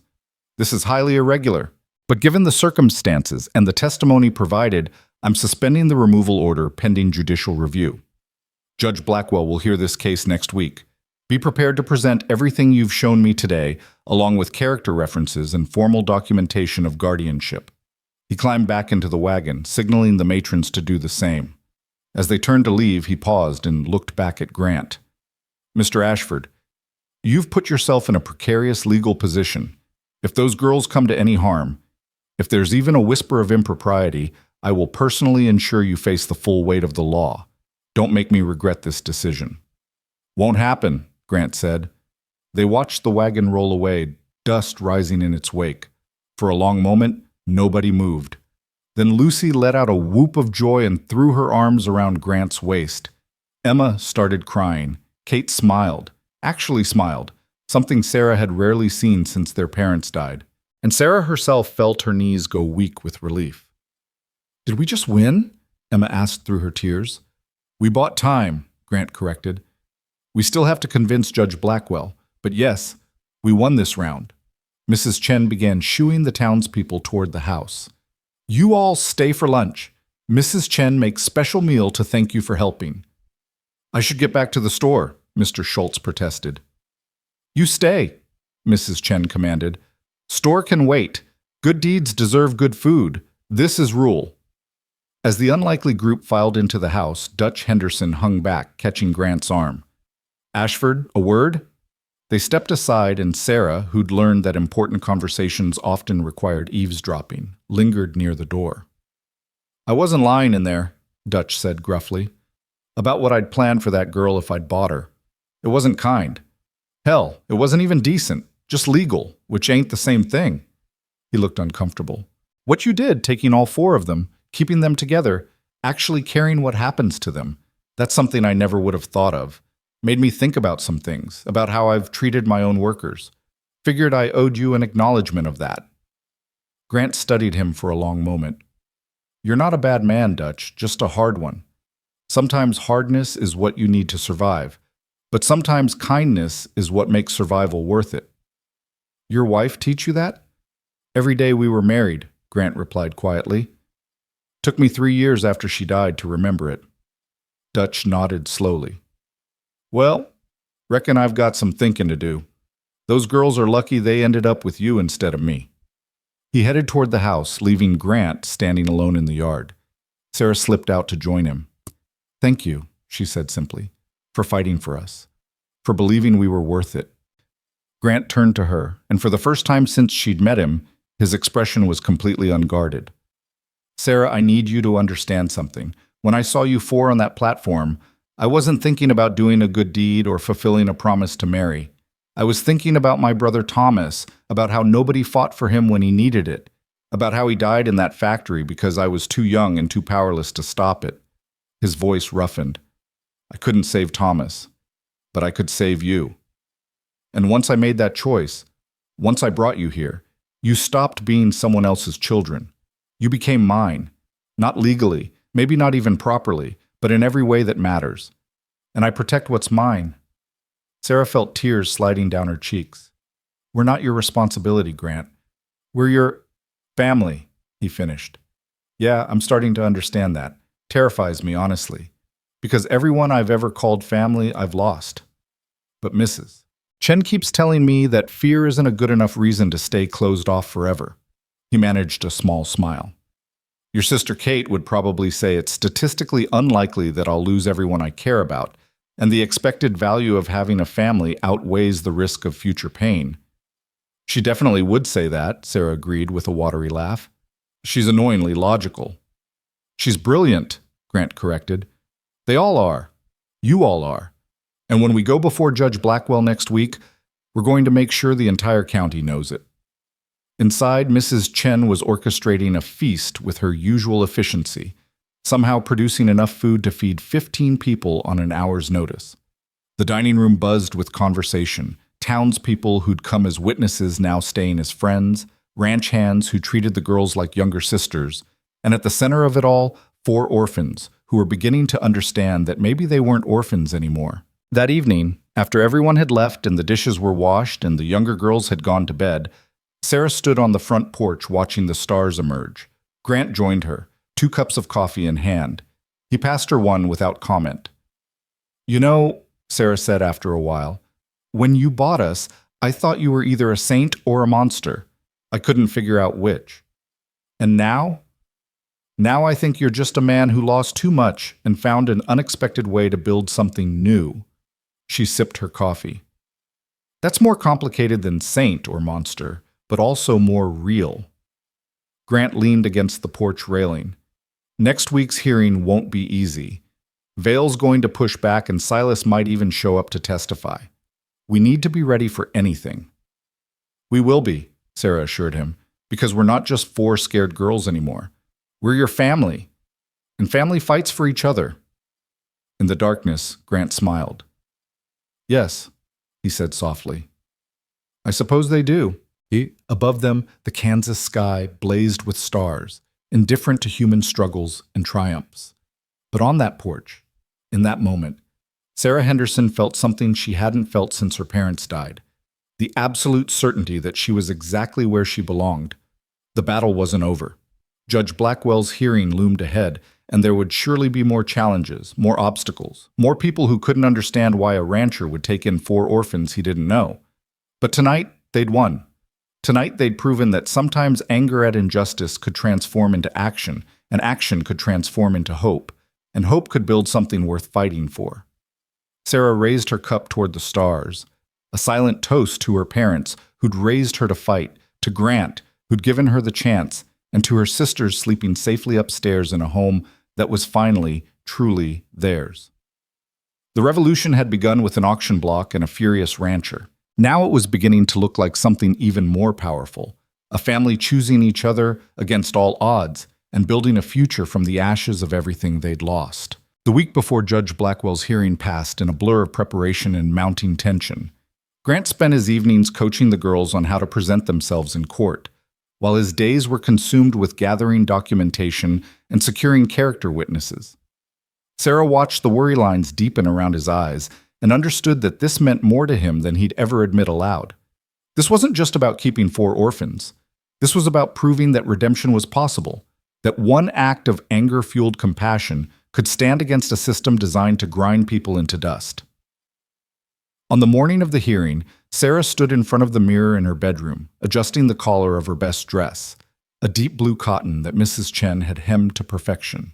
Behind her, Emma fussed with Lucy's hair while Kate read through her prepared statement for the 5th time, lips moving silently as she memorized statistics and dates. "You don't have to memorize it," Sarah told her gently. "Judge Blackwell just wants to hear the truth." "The truth is more convincing when it's supported by data," Kate replied without looking up. "People trust numbers more than feelings." "Some people," Emma corrected, tying a ribbon in Lucy's hair. "But some people trust their hearts. Maybe the judge is one of those." "We'll find out soon enough," Sarah said, though her stomach was churning with anxiety. She'd barely slept, kept awake by nightmares of being dragged back to Silas's farmhouse, or worse, being separated from her sisters and sent to that cold institution Inspector Vale had threatened them with. Grant appeared in the doorway, dressed in his finest suit, a black wool that made him look more like a prosperous businessman than a rancher. "Ready?" he asked, his voice carefully neutral. "No," Sarah admitted. "But we're going anyway." The ride into Clearwater was silent except for the creaking of the wagon wheels and the steady clip-clop of the horses. Mrs. Chen had stayed behind, though she'd pressed a small jade pendant into Sarah's hand before they left. "For luck," she'd whispered.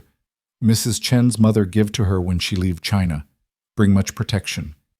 You bring back to Mrs. Chen tonight, yes?"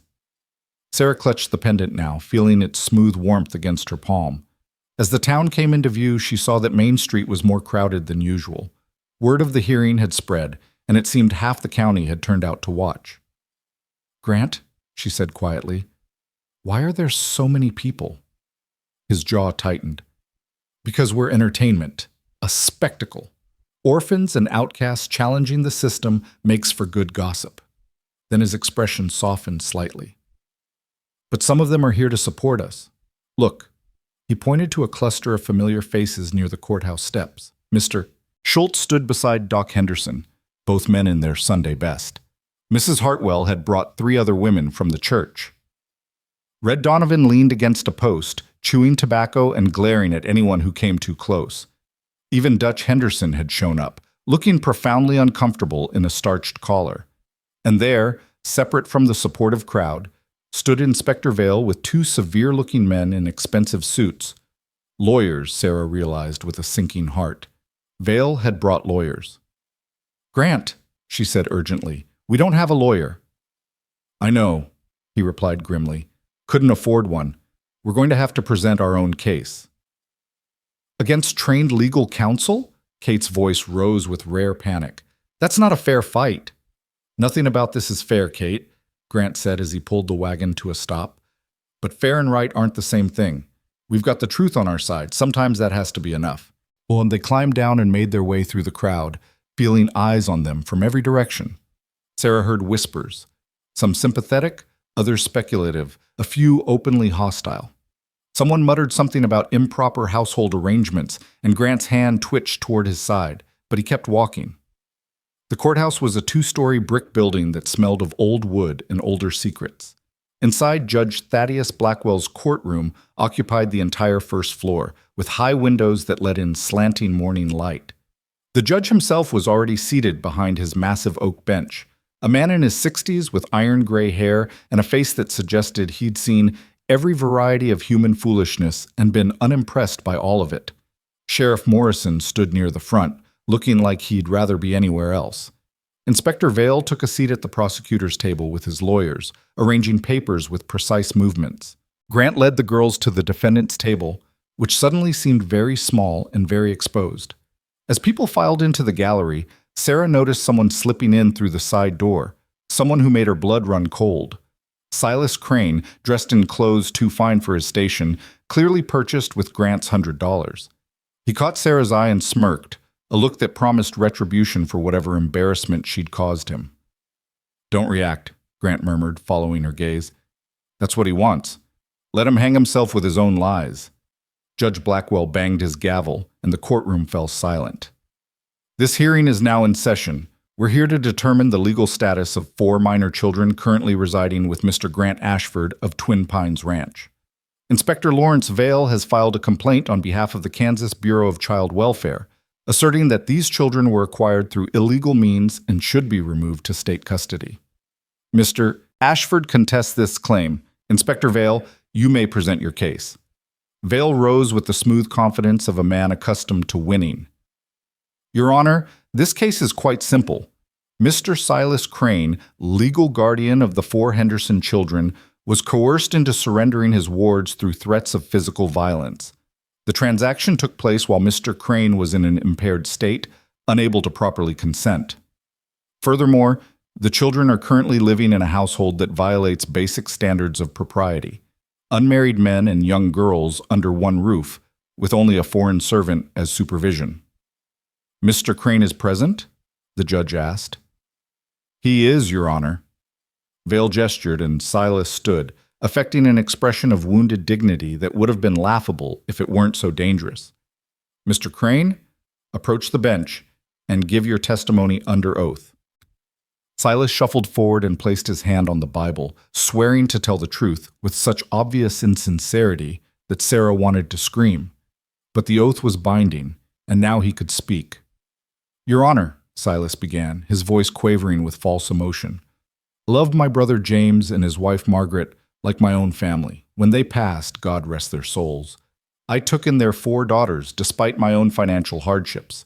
I fed them, clothed them, kept a roof over their heads. But times were hard, and I fell into debt." He hung his head in theatrical shame. "I thought perhaps the girls could be apprenticed to good families who could provide better than I could. So I arranged an auction, intending to place them with respectable households." "And then?" the judge prompted. "Then Grant Ashford arrived," Silas said, and now his voice took on an edge of fear that might have been genuine. "He's a big man, Your Honor, and he was angry. He grabbed me by the collar, lifted me right off my feet, and said if I didn't accept his bid, no matter what it was, he'd break every bone in my body.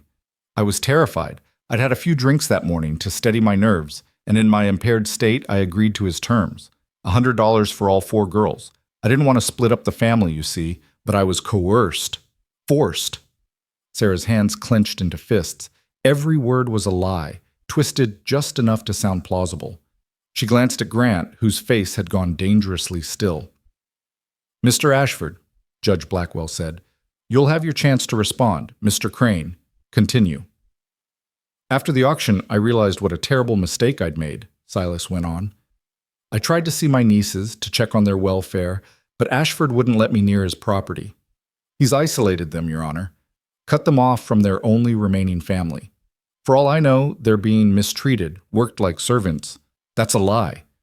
The words burst from Sarah before she could stop them. She was on her feet, trembling with fury. "Everything he just said is a lie." Judge Blackwell's gavel cracked like thunder. "Young lady, you will sit down and remain silent until called upon, or I will have you removed from this courtroom. Do you understand?" Sarah sat, but she met the judge's eyes steadily. "Yes, Your Honor, I understand, but I also understand the difference between truth and lies, and what we just heard was lies." A murmur ran through the gallery. The judge studied her for a long moment, then turned back to Silas. Mr. Crane, you claim Mr. Ashford threatened you. Were there witnesses to this threat? Well, no, Your Honor. He was careful about that. But the auctioneer, Marcus Blackwood, he saw... Mr. Blackwood has left the state, Vale interjected smoothly.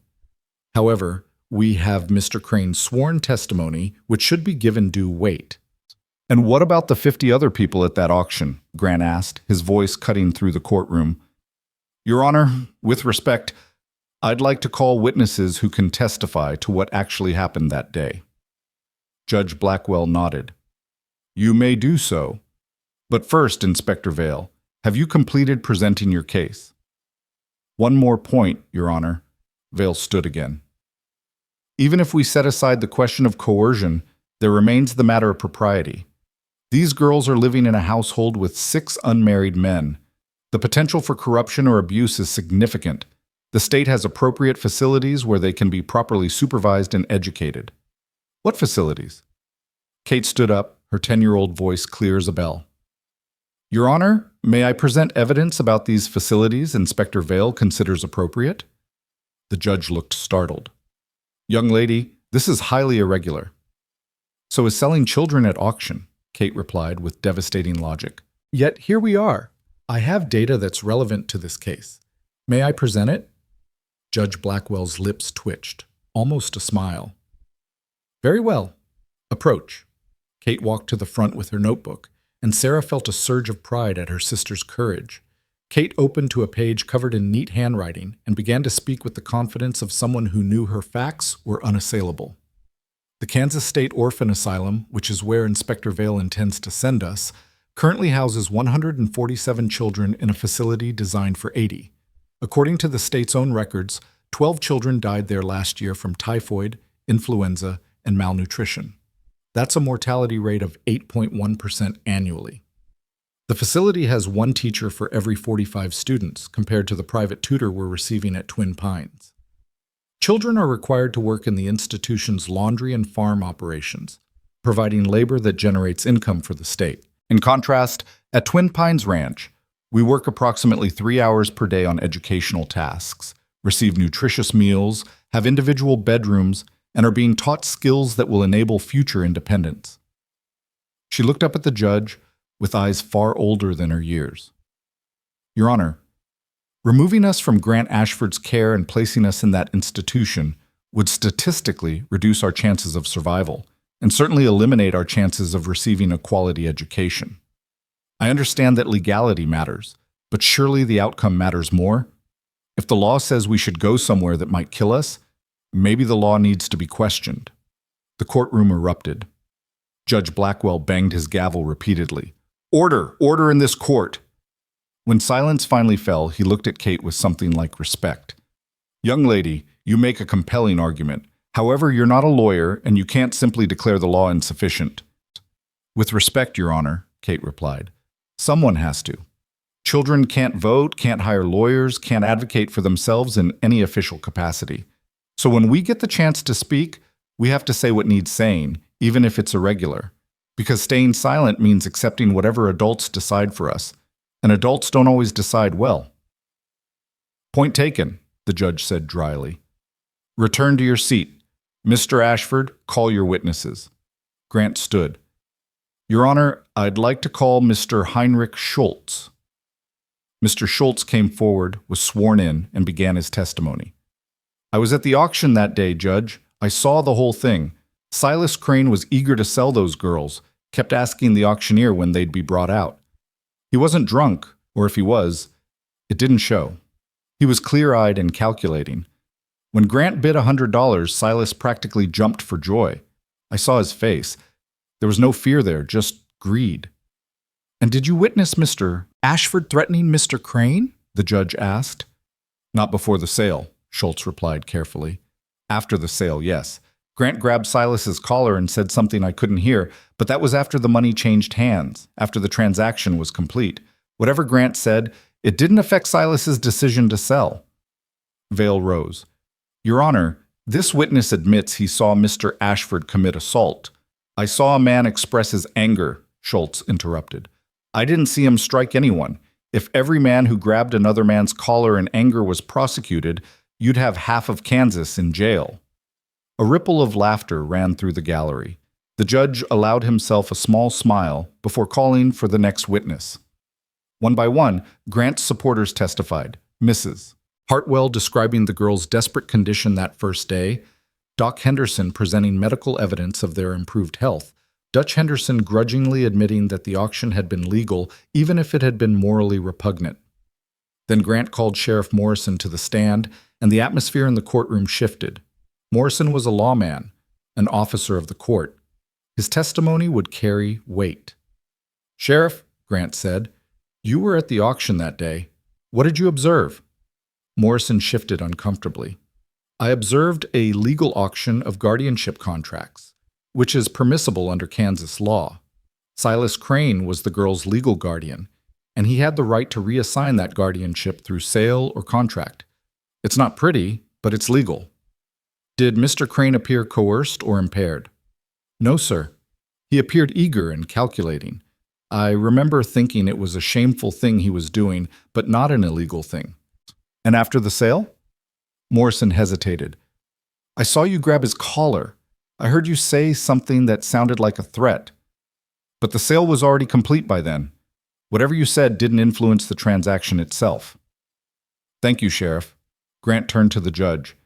"Your Honor, I won't deny that I threatened Silas Crane. He'd just sold 4 children like cattle, and I was angry enough to do violence.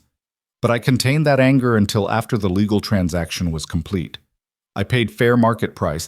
Actually, I paid well over market price for the legal transfer of guardianship. Everything I did was within the bounds of Kansas law."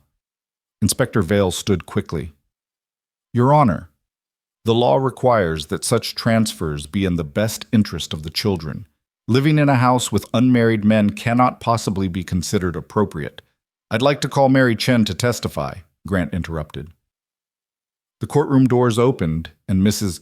Chen entered, dressed in her finest silk cheongsam, moving with dignity that commanded respect despite the prejudice Sarah knew she faced.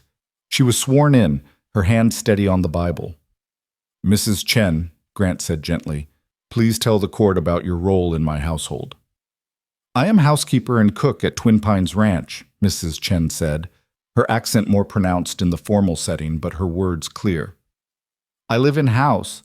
I supervise all domestic matters, and I watch over Henderson girls like they my own daughters." "Inspector Vail suggests you're not adequate supervision," Grant said. "What would you say to that?" Mrs. Chen's eyes flashed. "I say Inspector Vail is ignorant man who judge people by skin color and accent instead of character. Mrs. Chen raised 6 children in China. All grow to be respectable adults. Mrs. Chen run household for Grant Ashford 3 years with no scandal, no impropriety, no problems. Girls are never alone with ranch hands. They have separate living quarters. They're clothed, fed, educated, protected. What more must Mrs. Chen do to be adequate, be white, be American-born?" She looked directly at Vail. "Mrs. Chen cannot change ancestors, but Mrs. Chen can be good guardian, and Mrs. Chen is." The courtroom was utterly silent.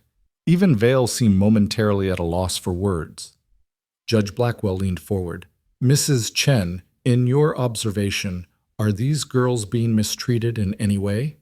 "No, Your Honor, they are treated with respect, kindness, and discipline when needed. They work, but not too hard. They learn, and they thrive. If court take them away, it break their hearts, and maybe break their spirits too. They already lose mother, father, home. They cannot lose another family." "Another family?" the judge repeated. "You consider them family?" "Of course," Mrs. Chen said simply. "Family is not just blood. Family is people who choose each other, who protect each other, who want each other to succeed. Grant choose these girls. Girls choose him back. That is family." As Mrs. Chen returned to her seat, Sarah saw several people in the gallery wiping their eyes. Even Sheriff Morrison looked moved, but Silas's face had gone dark with anger, and Inspector Vail was conferring urgently with his lawyers. "Your Honor," Vail said, "I'd like to call Silas Crane back to the stand to rebut these testimonies." Judge Blackwell nodded, and Silas slouched forward, retaking his oath with visible impatience. Vale began questioning him, trying to reestablish the narrative of coercion and impropriety.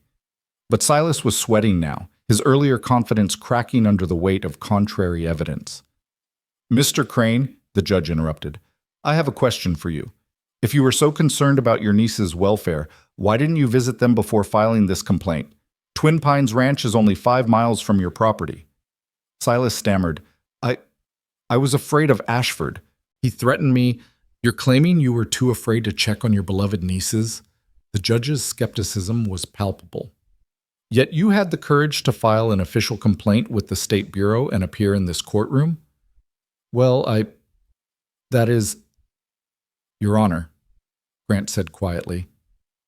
"I'd like to ask Mr. Crane one question." "Proceed." Grant stood and walked toward Silas with the slow, measured pace of a predator. "Silas, how much of the $100 I paid you is left?" Silas's face went white. "That's not relevant. How much?" Some of it went to paying debts. How much is left?" Grant's voice was steel. Silas looked at the judge, but found no mercy there. "Maybe $10. $10, Grant repeated. "You spent $90 in 3 weeks. On what?" "Living expenses." "On gambling and drinking," Grant corrected. "Everyone in Clearwater knows you've been at the Lucky Silver Saloon every night since the auction, buying rounds and bragging about how you outsmarted the system. You sold those girls to pay gambling debts, and when the money ran out, you filed this complaint hoping to extort more from me. That's what this is really about, isn't it? Money."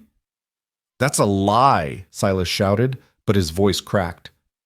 "Your Honor," Sarah stood again, unable to remain silent any longer. "May I speak?" Judge Blackwell studied her for a moment, then nodded. "Approach." Sarah walked to the front of the courtroom, very aware of every eye upon her. She looked at Silas, and all the fear she'd felt on that auction block crystallized into cold, clear anger. "Your Honor, Silas Crane is my uncle by blood, but he was never family. When our parents died, he took us in not out of love but out of obligation and the hope of profiting from our inheritance. He sold our mother's sewing machine, our father's books, everything they'd worked for. He made us sleep 4 to a bed in an unheated attic. He fed us scraps. And when he ran out of things to sell, he sold us." She turned to face the courtroom.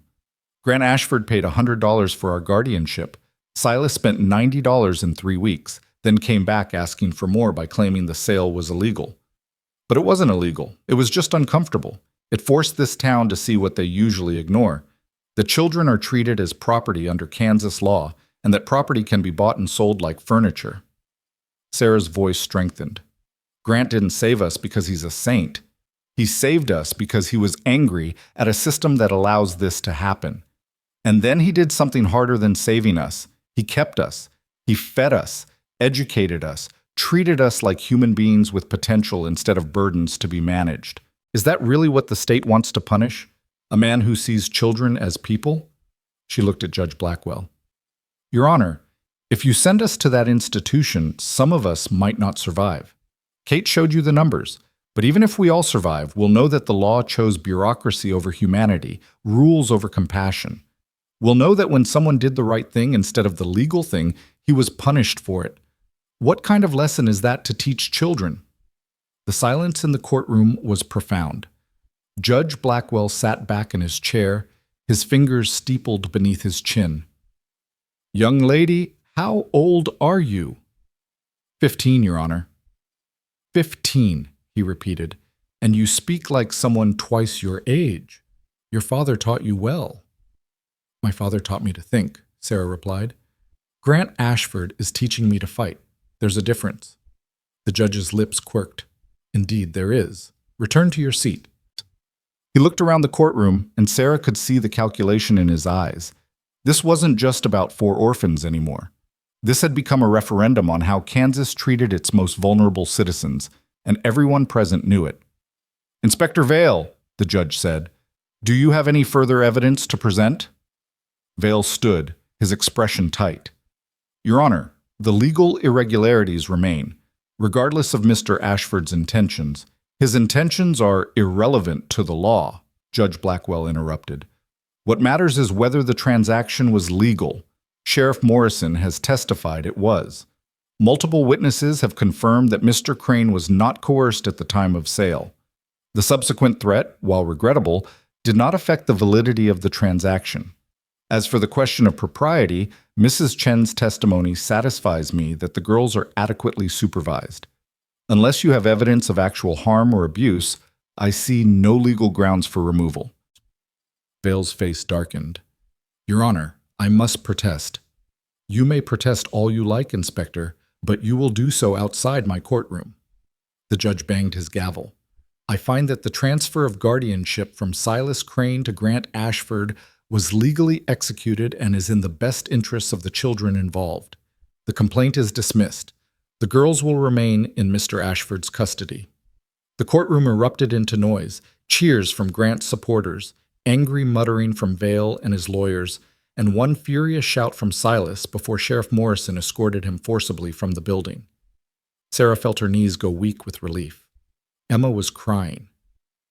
Kate had her eyes closed, lips moving in what might have been calculations or prayers. Lucy had thrown her arms around Mrs. Chen and was refusing to let go. Grant stood perfectly still, as if afraid that moving might shatter the moment. Then Judge Blackwell called him forward. Mr. Ashford, the judge said quietly, I'm making this custody arrangement official and permanent, but I'm also putting you on notice. Those girls are now legally your responsibility. If they're harmed, neglected, or exploited, you will answer to me personally. Is that clear?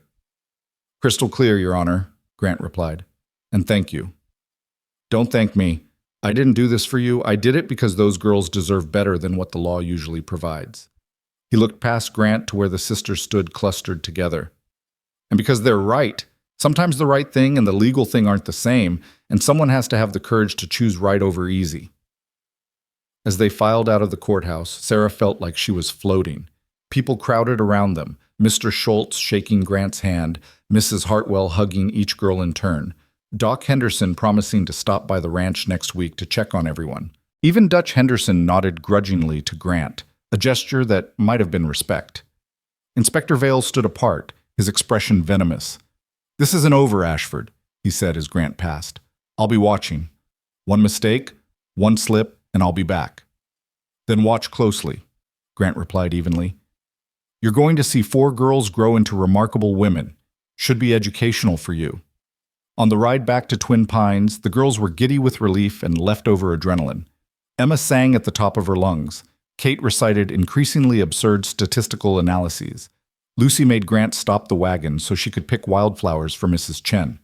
Only Sarah remained quiet, processing everything that had happened. Grant noticed. You all right? He asked as the others ran ahead to pick more flowers. I'm thinking about what happens now, Sarah admitted. We won, but Inspector Vale was right about one thing. This isn't really over. The system that allowed us to be sold is still in place. Other children are still being auctioned, still being treated as property. We saved ourselves, but what about them? Grant looked at her with something like awe. You're 15 years old, Sarah. You just survived an auction, moved to a new home, and fought off the State Bureau in court. Maybe you could rest for a minute before trying to reform the entire social welfare system. Could you? Sarah challenged. If you saw another auction like ours, could you walk away? Grant was silent for a long moment. Then he smiled, a real smile, warm and genuine. No, he admitted. I couldn't, which means you're exactly my daughter after all. God help us both. That night, Twin Pines Ranch celebrated with a feast that Mrs. Chen had been preparing in hopeful anticipation. The ranch hands joined them, along with Mr. Schultz and Doc Henderson, who'd followed them back from town. Red Donovan produced a fiddle, and Emma played piano while he played along, filling the house with music for the first time since Mary Ashford's death. As Sarah watched her sisters laughing, dancing, finally allowing themselves to be children again, she felt Grant's hand on her shoulder. Thank you, he said quietly. For what? For reminding me why I did this. It would have been easy to give up when Vale showed up with his paperwork and his lawyers. But you stood up in that courtroom and fought like a warrior. You made me remember that some things are worth fighting for, no matter how scared you are. Sarah looked up at him. You taught me that. You and Mrs. Chen and everyone else here who believed we were worth saving. We're not your obligation anymore, Grant. We're your family, and families fight for each other." "Yes," Grant said softly. "They do." In the years to come, Sarah would look back on this night as the moment when everything truly changed. They'd won the legal battle, but more importantly, they'd proven something to themselves and to Clearwater. That children were people, not property. That families could be chosen, not just inherited. That anger at injustice could transform into action, and action could change lives. But that night, Sarah didn't know about the future. She only knew that for the first time since her parents died, she felt safe, protected, home. And as the music swirled around her and her sisters danced in the lamplight, Sarah Henderson allowed herself to believe in possibility again. The revolution had been won in a courtroom with words and evidence and the courage of people willing to speak truth to power. Now came the harder part. Building something that would last, something that would ensure no other children would stand on an auction block and wonder if anyone would fight for them. But that was a battle for tomorrow. Tonight was for celebration, for family, for the pure joy of survival against impossible odds. Tonight, they had won. And that, Sarah thought, as she joined her sisters in the dance, was enough. The celebration lasted until midnight, but the real work began the next morning when Sarah woke to find Grant already in his office, writing letters by lamplight, though dawn hadn't yet broken. She paused in the doorway, watching him scratch words onto paper with fierce concentration, his coffee gone cold beside him. "You're up early," she said softly. Grant didn't startle, just kept writing. "Can't sleep. Keep thinking about what you said yesterday, about the other children, about how winning our case doesn't change the system that created it in the first place." Sarah moved closer and saw that he was composing a letter to the Kansas State Legislature. Her breath caught as she read over his shoulder.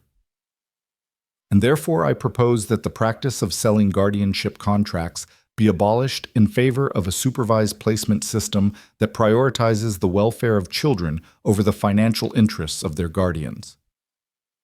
"You're serious about this," she said, wonder in her voice.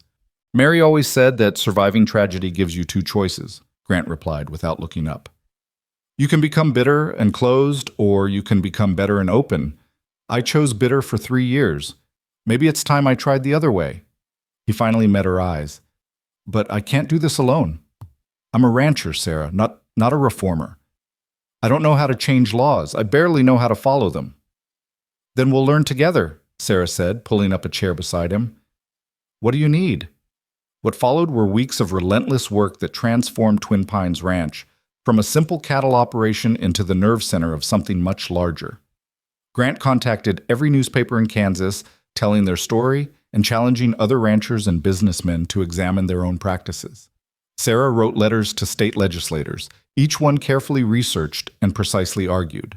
Kate compiled statistics on orphan mortality rates, institutional failures, and the economic benefits of educated versus exploited children. Emma composed a musical piece she called the Auction Block Symphony, which made grown men weep when she performed it at the Clearwater Town Hall. And Lucy, in her quiet way, continued working with the horses, proving daily that children given the chance to thrive would exceed every expectation. Mrs. Chen kept them all fed, caffeinated, and focused, ruling the household with benevolent tyranny. "You want to change world?" she'd say, shoving plates of food at them.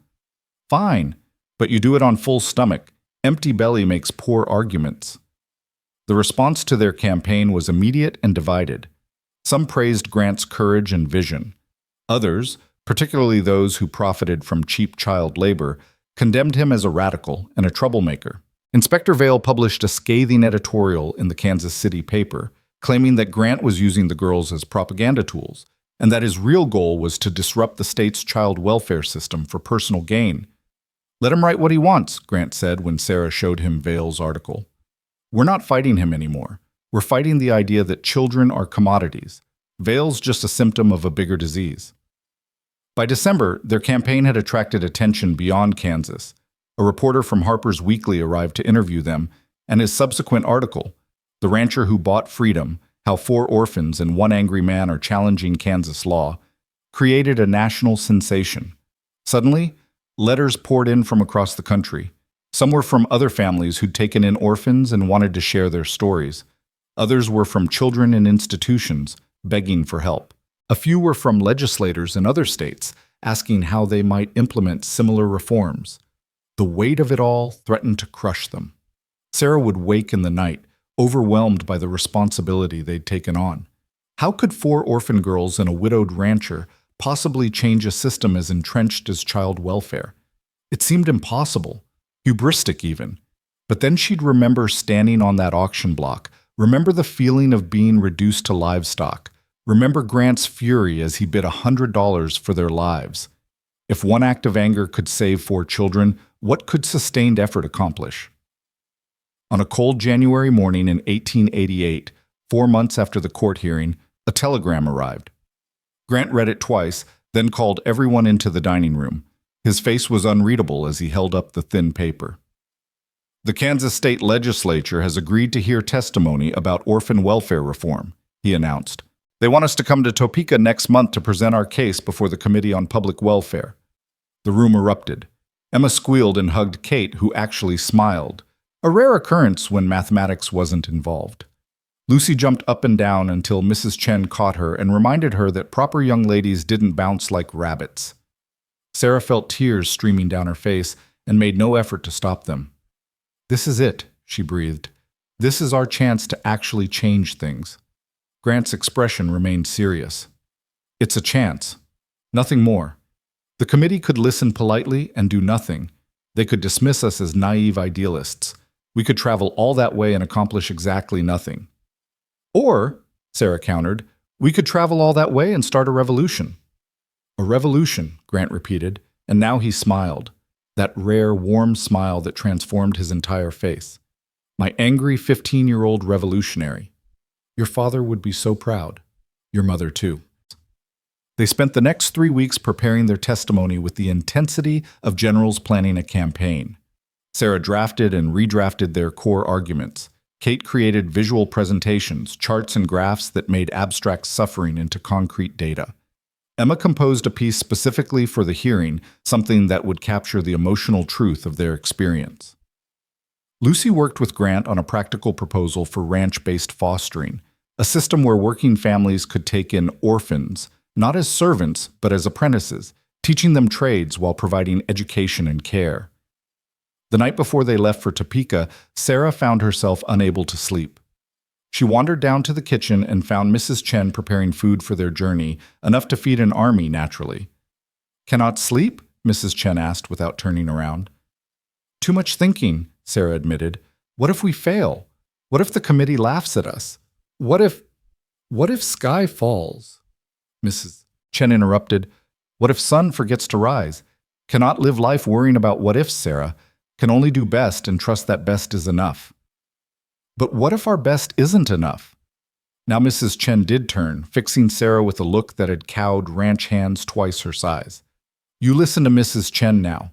4 months ago, you stand on auction block thinking life is over. Today, you prepare to speak before state legislature about changing laws. 4 months ago, you just surviving. Today, you living with purpose. Already, you change everything. Already, you win.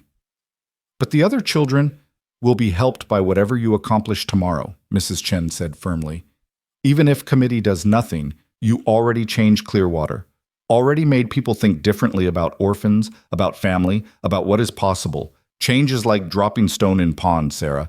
Ripples spread whether you see them or not." Sarah hugged her impulsively. "Thank you, Mrs. Chen, for everything, for being the mother we needed when we thought we'd lost ours forever." Mrs. Chen's eyes grew misty. Yeah.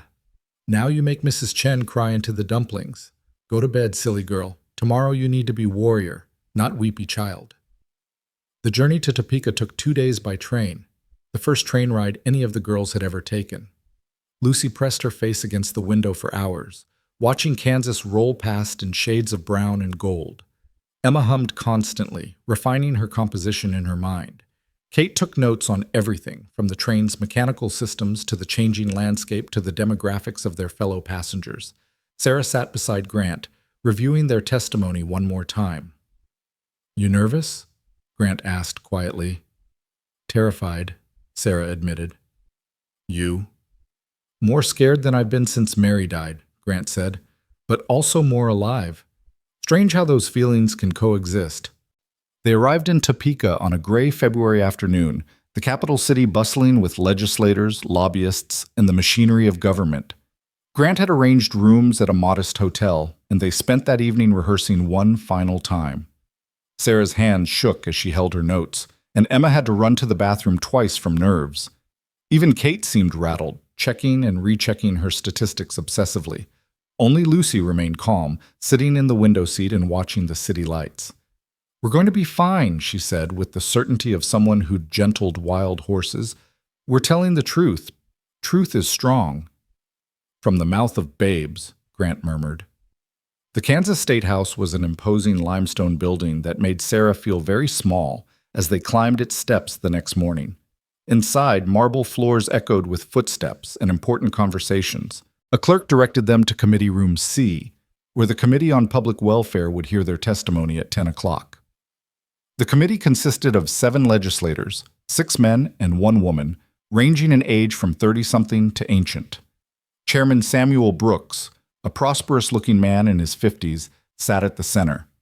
To his right was Representative Margaret Whitmore, the only woman in Kansas state government whose sharp eyes missed nothing. The others were a mix of rural and urban representatives, farmers and businessmen, conservatives and progressives. Sarah's heart hammered as they took their seats at the witness table. Behind them, the gallery had filled with spectators, some sympathetic, others clearly hostile. She spotted Inspector Vale sitting in the back row, his expression poisonous. Chairman Brooks banged his gavel. "This hearing will come to order. We're here to receive testimony from Mr. Grant Ashford and the Henderson sisters regarding proposed reforms to Kansas orphan welfare laws. Mr. Ashford, you may proceed." Grant stood, and Sarah saw his hands were steady despite the tension in his shoulders. "Mr. Chairman, members of the committee, thank you for hearing us today. I'm not a politician or a reformer. I'm a rancher who 4 months ago witnessed something that I believe no civilized society should tolerate: the sale of 4 children like livestock to pay their guardians' gambling debts." He proceeded to tell their story, plainly and without embellishment. The auction, his impulsive bid, the struggle with Inspector Vale, the court hearing, and finally, what the girls had accomplished in just 4 months given the chance to thrive instead of merely survive. "These 4 children aren't exceptional because they're special," Grant concluded. "They're exceptional because they were given resources, education, and most importantly, dignity. How many other children are rotting in institutions or being exploited in improper households because the law treats them as transferable property rather than human beings with potential? How many Thomas Ashfords are dying in factories because nobody fights for them?" His voice roughened on his brother's name, and Sarah saw several committee members lean forward with interest. Vulnerability, she realized, was its own kind of strength. Representative Whitmore spoke first. "Mr. Ashford, what exactly are you proposing? We can't simply abolish the guardianship system without an alternative." "We're proposing a supervised placement system," Sarah said, standing before she could lose her courage. "May I explain?" Whitmore nodded, and Sarah launched into the proposal they'd spent weeks developing. Instead of allowing guardians to sell or transfer custody at will, the state would establish a placement board that evaluated potential foster families. Families who took in orphans would receive a modest stipend to help with costs, but would be subject to regular inspections to ensure the children's welfare. Children would be guaranteed education, health care, and the right to report abuse without fear of retaliation. At age 16, they could choose to remain with their foster families or seek independence with the state's assistance. "It's not perfect," Sarah acknowledged, "but it's better than what exists now, where children have no rights and no recourse." "And the cost?" asked Representative Hamilton, a pinch-faced man known for fiscal conservatism. "Your proposal would require a substantial bureaucracy, inspectors, oversight boards, stipends. Where does that money come from?" Kate stood up, her small figure barely visible behind the witness table. "May I address that, sir?" Hamilton looked startled but nodded. Kate pulled out her charts, and Sarah helped her display them where the committee could see. "Currently, the state spends approximately $200 per year per child in institutional care," Kate explained with perfect clarity. "This includes facility maintenance, minimal food and clothing, and inadequate education. Under our proposal, foster families would receive $60 per year per child, less than one-third the institutional cost. The state would save money while providing better outcomes. You're a child, Hamilton said, not unkindly. How do you know these figures? I read the state budget reports, Kate replied. They're public record. Anyone can access them at the state library. I'm surprised more adults don't bother. Laughter rippled through the gallery. Even Chairman Brooks smiled. Young lady, you've done more research than some of my colleagues. Continue. Kate proceeded to demolish every financial objection with devastating precision, citing statistics, precedents from other states, and projected cost savings. By the time she finished, Hamilton was nodding thoughtfully instead of frowning. Mr. Chairman, Representative Whitmore said, I'd like to hear from the other girls. We've heard from Mr. Ashford and Sarah and Kate. What about Emma and Lucy? Emma stood, visibly trembling, but when she spoke, her voice was clear. Ma'am, I can't talk about economics or policy. I only know what it felt like to stand on that auction block thinking my life was over, and what it feels like now to have a home and a piano and a future. I wrote a piece of music about that feeling. May I play it for you? The committee conferred briefly, then Brooks nodded. We have no piano here, Miss Henderson. I brought my violin, said a voice from the gallery. They turned to see a young man standing, a legislative clerk, Sarah realized, who'd been listening intently. If Miss Henderson can hum her melody, I can follow. What followed was something Sarah would remember for the rest of her life. Emma hummed her composition, a haunting melody that started in minor key despair and slowly, painfully, resolved into major key hope. The clerk's violin wove around her voice, amplifying the emotion until there wasn't a dry eye in the room. Even Inspector Vale looked shaken. When the last note faded, Representative Whitmore was openly crying. Thank you, she whispered. Thank you. Lucy stood last. At 6 years old, she was tiny behind the witness table, but her voice was strong. I don't have music or numbers, she said, but I know horses. Grant taught me that horses remember how you treat them. If you're cruel, they never trust you, even if you're nice later. People are like that too. If you treat children like property, they remember. They grow up not trusting anyone, not believing in anything. But if you treat them like they matter, they grow up strong and kind and capable. I'm only 6, so maybe I don't understand complicated things. But I understand that how you treat the weakest people says everything about who you are. And right now, Kansas treats orphans like we don't matter. I think you can do better. The silence that followed was absolute. Chairman Brooks cleared his throat several times before speaking. Does anyone else wish to testify? Inspector Vale stood. I do, Mr. Chairman. Sarah's heart sank as Vale made his way to the front. This was it. The moment he'd undermine everything they'd built with bureaucratic double talk and appeals to procedure. But Vale didn't attack. Instead, he stood before the committee and said something Sarah never expected. Mr. Chairman, I came here today prepared to argue against Mr. Ashford's proposal. I believed then, and believed until about 20 minutes ago, that existing systems are adequate and that reform is unnecessary. But I've listened to these children, truly listened, and I find that I cannot in good conscience oppose their proposal. Shocked murmurs ran through the gallery. Vale continued, his voice strained but sincere. I became an inspector because I wanted to protect children. Somewhere along the way, I began protecting the system instead.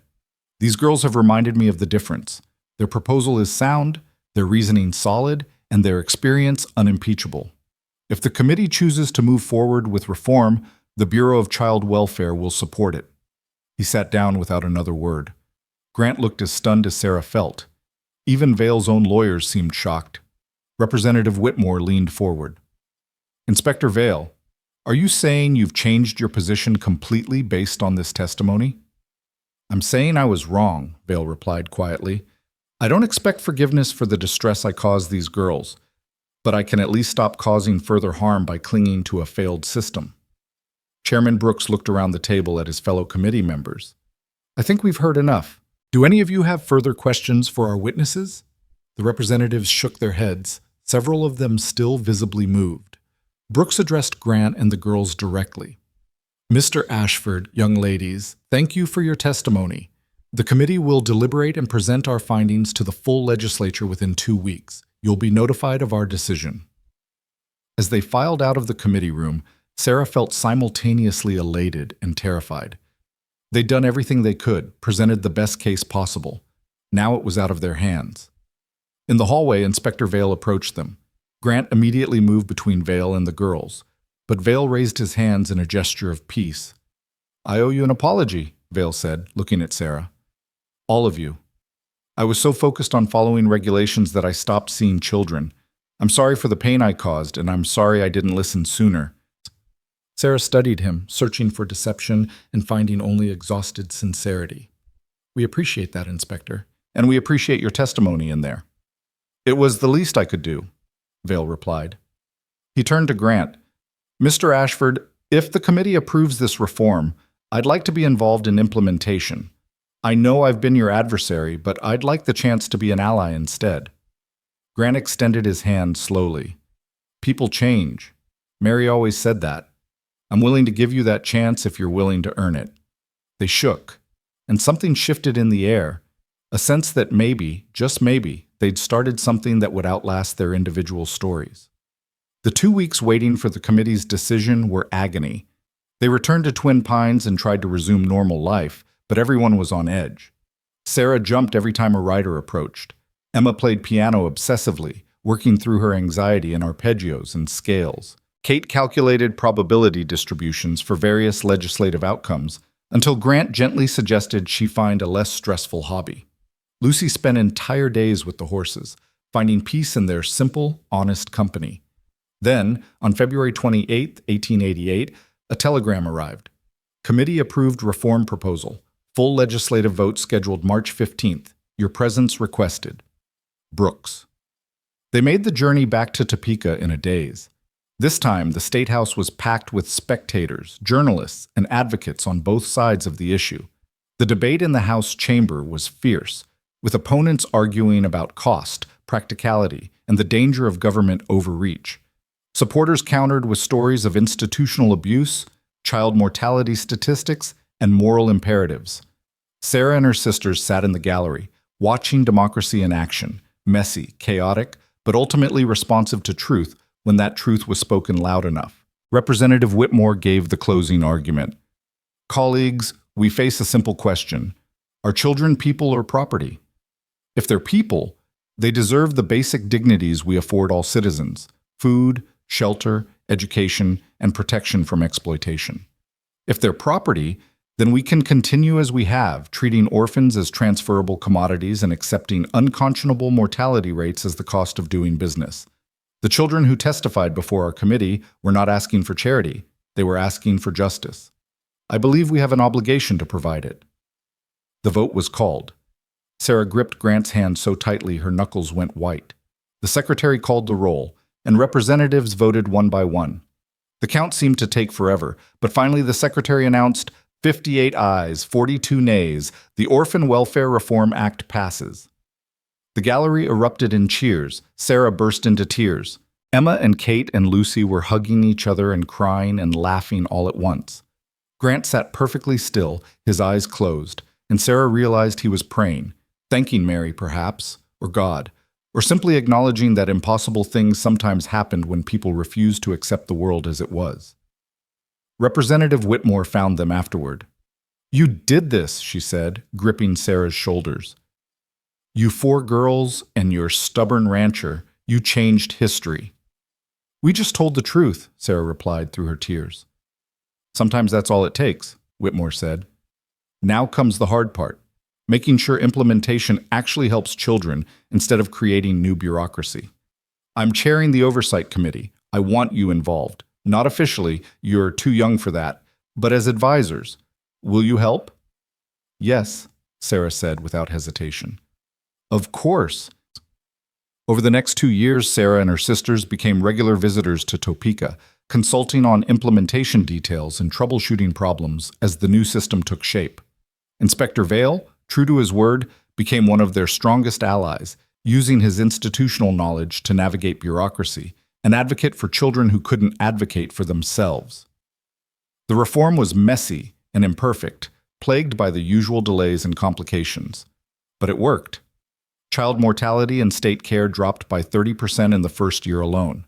Foster placements increased, and families who took in orphans were properly supported and supervised. Twin Pines Ranch became a model for ranch-based fostering. Grant took in 3 more orphans over the years, 2 boys who'd been working in a factory, and a girl whose parents died in a cholera outbreak. The ranch grew, prospered, and became known throughout Kansas as a place where broken children could heal and thrive. Sarah continued her education with unprecedented intensity, devouring every book in Grant's library and corresponding with educators across the country. At 18, she left Twin Pines to attend the University of Kansas, the first woman in her family to receive higher education. She studied social work and law, driven by the memory of standing on that auction block and the determination that no other child would experience that horror if she could prevent it. Emma's musical gift blossomed. She performed her auction block symphony at venues across Kansas and eventually in Chicago and New York, using her art to keep the story of orphan reform alive in the public consciousness. At 21, she became a music professor at a conservatory in Boston, where she taught hundreds of students and composed pieces that challenged audiences to confront social injustice. Kate's mathematical brilliance led her to study engineering at a time when few women entered the field. She graduated at 19, became a civil engineer, and designed innovative systems for water management and agricultural optimization. Her work improved life across the Great Plains, and she never stopped applying mathematical rigor to social problems, publishing papers that made poverty, injustice, and suffering into equations that demanded solutions. Lucy became a veterinarian, the first female veterinarian in Kansas. Her gift for understanding animals made her legendary, and ranchers traveled for days to seek her expertise. She never forgot that Grant had been the first person to take her gift seriously, to believe that a 6-year-old girl could see what others missed. She named her practice Twin Pines Veterinary Clinic in his honor. Grant himself changed in ways both subtle and profound. The hardness never completely left him. He'd lost too much for that, but it was tempered by love, purpose, and the daily evidence that second chances could transform lives. He never remarried, remaining faithful to Mary's memory, but his house was never empty. There were always children at Twin Pines, always someone who needed saving, and Grant never turned anyone away. Mrs. Chen remained the household's heart until she died peacefully in her sleep at 78, surrounded by the extended family she'd helped build. Her funeral drew hundreds of people, many of them former orphans who'd found refuge at Twin Pines. The jade pendant she'd once lent Sarah for luck was buried with her, a small gesture of gratitude for wisdom freely given. The years passed, bringing joy and sorrow in equal measure. The girls married, had children of their own, and spread across the country pursuing their callings. But they returned to Twin Pines every summer, bringing their families to the place where they'd been reborn. Grant grew old surrounded by grandchildren who weren't his by blood, but were his in every way that mattered. In 1912, Sarah, now Dr. Sarah Ashford, having taken Grant's name legally when he formally adopted all 4 sisters, was invited to address the United States Congress about child welfare reform. The Orphan Welfare Reform Act had inspired similar legislation in 17 other states, but federal protection for children remained elusive. Sarah had spent 25 years building toward this moment, assembling evidence, cultivating support, and waiting for the right time to push for national change. She stood before Congress at 40 years old, no longer the terrified 15-year-old on an auction block, but a respected advocate with silver threading her copper hair and fire still burning in her green eyes. Behind her sat Emma, Kate, and Lucy, successful, accomplished women who'd achieved things that should have been impossible for orphans sold at auction. "Honorable members of Congress," Sarah began, "I was sold at a public auction in Clearwater, Kansas in 1887. I was 15 years old, and I believed my life was ending. But a man I'd never met saw my sisters and me being treated as livestock, and something inside him snapped. He didn't save us because he was a saint or because he expected gratitude. He saved us because he was angry enough to act when others looked away." She proceeded to tell their story one more time, but now it was history instead of trauma. The audience listened with rapt attention as she described Grant's impulsive bid, their struggle with Inspector Vail, the courtroom battle that established their right to dignity. She presented statistics Kate had compiled showing how the Kansas reforms had reduced child mortality, increased educational attainment, and created a generation of orphans who'd become productive citizens instead of broken victims.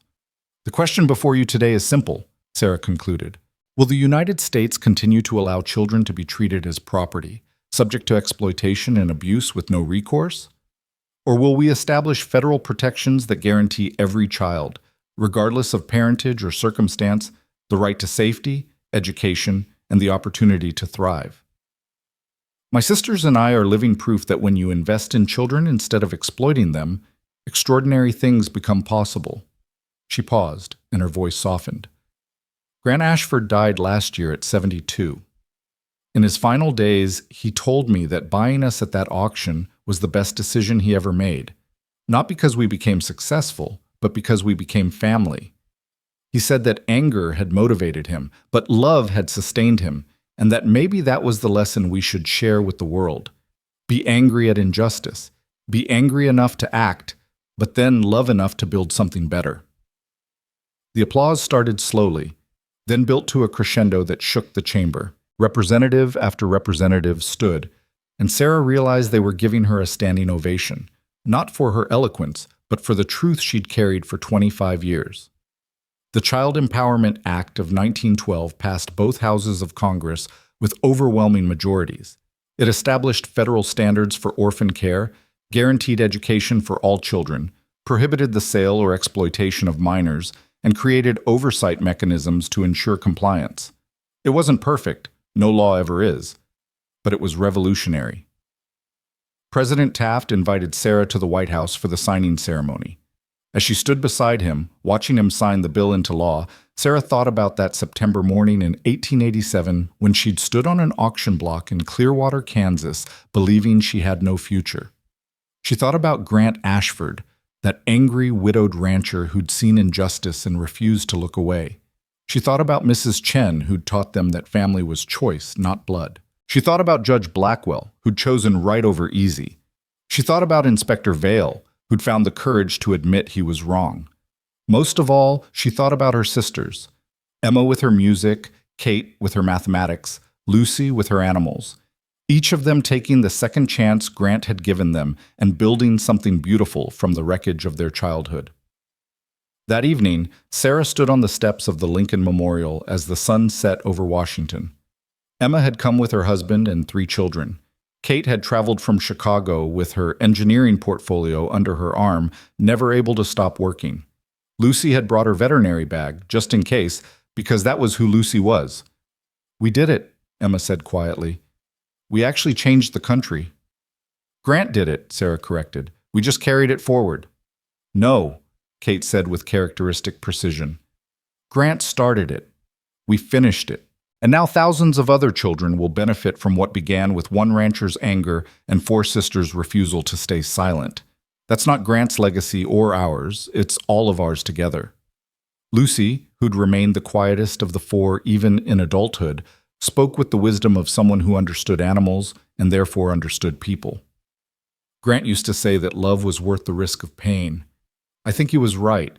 Loving us hurt him sometimes, reminded him of everyone he'd lost.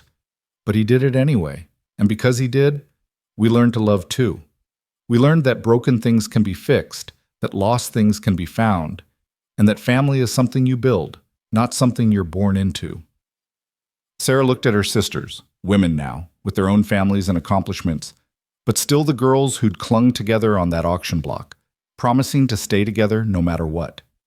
They'd kept that promise, and in keeping it, they'd changed history. "Do you think he knows?" Emma asked. "Grant, I mean. Wherever he is, do you think he knows what we accomplished?" "Mary's probably already told him," Sarah replied with a smile. "I like to think they're together somewhere, watching all this and arguing about who gets credit. Mary will say it was her promise that started everything. Grant will say it was his anger, and they'll both be right." The sun dipped below the horizon, painting the sky in shades of gold and amber. Kansas colors, Sarah thought, even here in Washington. She imagined Grant on the porch at Twin Pines, watching the same sunset, coffee in hand and satisfaction in his eyes. He'd done what he set out to do. He'd protected 4 children, and in protecting them, He'd sparked a movement that would protect millions more. The revolution hadn't happened overnight. It had taken 25 years, countless battles, and the collective effort of thousands of people who believed children deserved better. But it had happened. The auction block in Clearwater, Kansas was gone now, torn down and replaced with a memorial garden. A plaque there read, "In memory of all children sold as property, and in honor of those who fought to ensure it would never happen again." Sarah thought about the child she'd been, 15 and terrified, standing on that platform with her sisters, waiting to be sold. If she could go back and tell that girl what the future held, would she believe it? Would she believe that the angry rancher bidding $100 would become her father? That the woman cooking in his kitchen would become a second mother? That the nightmare of the auction would transform into the triumph of federal legislation? Probably not, Sarah decided. 15-year-old Sarah had been too hurt, too scared, too convinced that the world was cruel and indifferent. It had taken Grant Ashford's stubborn compassion to teach her otherwise. "We should go home," Kate said, checking her pocket watch. "Our train leaves in an hour, and Lucy's children are probably terrorizing the hotel staff." They walked back toward their hotel, 4 women in expensive dresses who'd once been 4 orphans in threadbare cotton. They'd traveled so far from that auction block, but in some ways they carried it with them still, not as trauma, but as testimony. They were proof that systems could change, that voices could matter, that one act of courage could ripple out across decades and transform a nation. At the train station, as they prepared to return to their separate lives, Sarah pulled her sisters into a tight embrace. "I love you," she said fiercely. "I love you, and I'm so proud of us. Papa would be proud. Mama would be proud. Grant and Mary would be proud." "And Mrs. Chen would tell us to stop being emotional and eat something," Emma added with a watery laugh. "Probably," Sarah agreed. "She'd be right too. Mrs. Chen was always right." The train carried them north toward Kansas, where Twin Pines Ranch still stood, now run by one of the boys Grant had fostered, who'd taken on the mission of providing refuge for children who needed it. The ranch would continue long after they were all gone, Sarah knew. That was the real legacy. Not legislation or speeches, or even the lives they'd saved, but the idea they'd planted. The idea that children mattered, that family was choice, that anger at injustice could transform into action, and action into change, and change into a better world. As Kansas spread out beneath the train windows, endless prairie gold in the late afternoon sun, Sarah closed her eyes and let herself remember. The auction block. The wagon ride. Mrs. Chen's first meal. Grant's office, where she'd learned that education was power. The courtroom, where they'd fought for their right to stay together. The State House, where they'd argued for reform. Congress, where they'd finally achieved it. One story, she thought. One angry rancher and 4 desperate orphans. That's all it took to start a revolution. She thought about all the children who would never stand on auction blocks now, who would be protected by laws that hadn't existed 25 years ago. She thought about the foster families who would be supported instead of exploited, the institutions that would be held accountable, the lives that would be saved. And she thought about Grant Ashford, who taught her that sometimes the right thing and the legal thing weren't the same, and that when they diverged, you chose right even if it cost you everything. "Thank you," Sarah whispered to the man who wasn't there to hear it. "Thank you for being angry enough to save us. Thank you for being brave enough to love us. Thank you for showing us that broken things can be fixed if you refuse to accept brokenness as permanent." The train rolled on through the Kansas twilight, carrying 4 women who'd been sold as children and had grown into warriors. Their revolution was complete. The auction blocks were gone. The laws were changed. Children were protected. But more than that, more than legislation or reform, or even lives saved, they'd proven something essential about human nature. They'd proven that one person could make a difference, that family was something you chose and fought for, that love was stronger than trauma, hope more powerful than despair, and that angry compassion could move mountains. The sun set over the prairie, painting the sky in shades of promise. And somewhere, Sarah imagined, Grant Ashford smiled.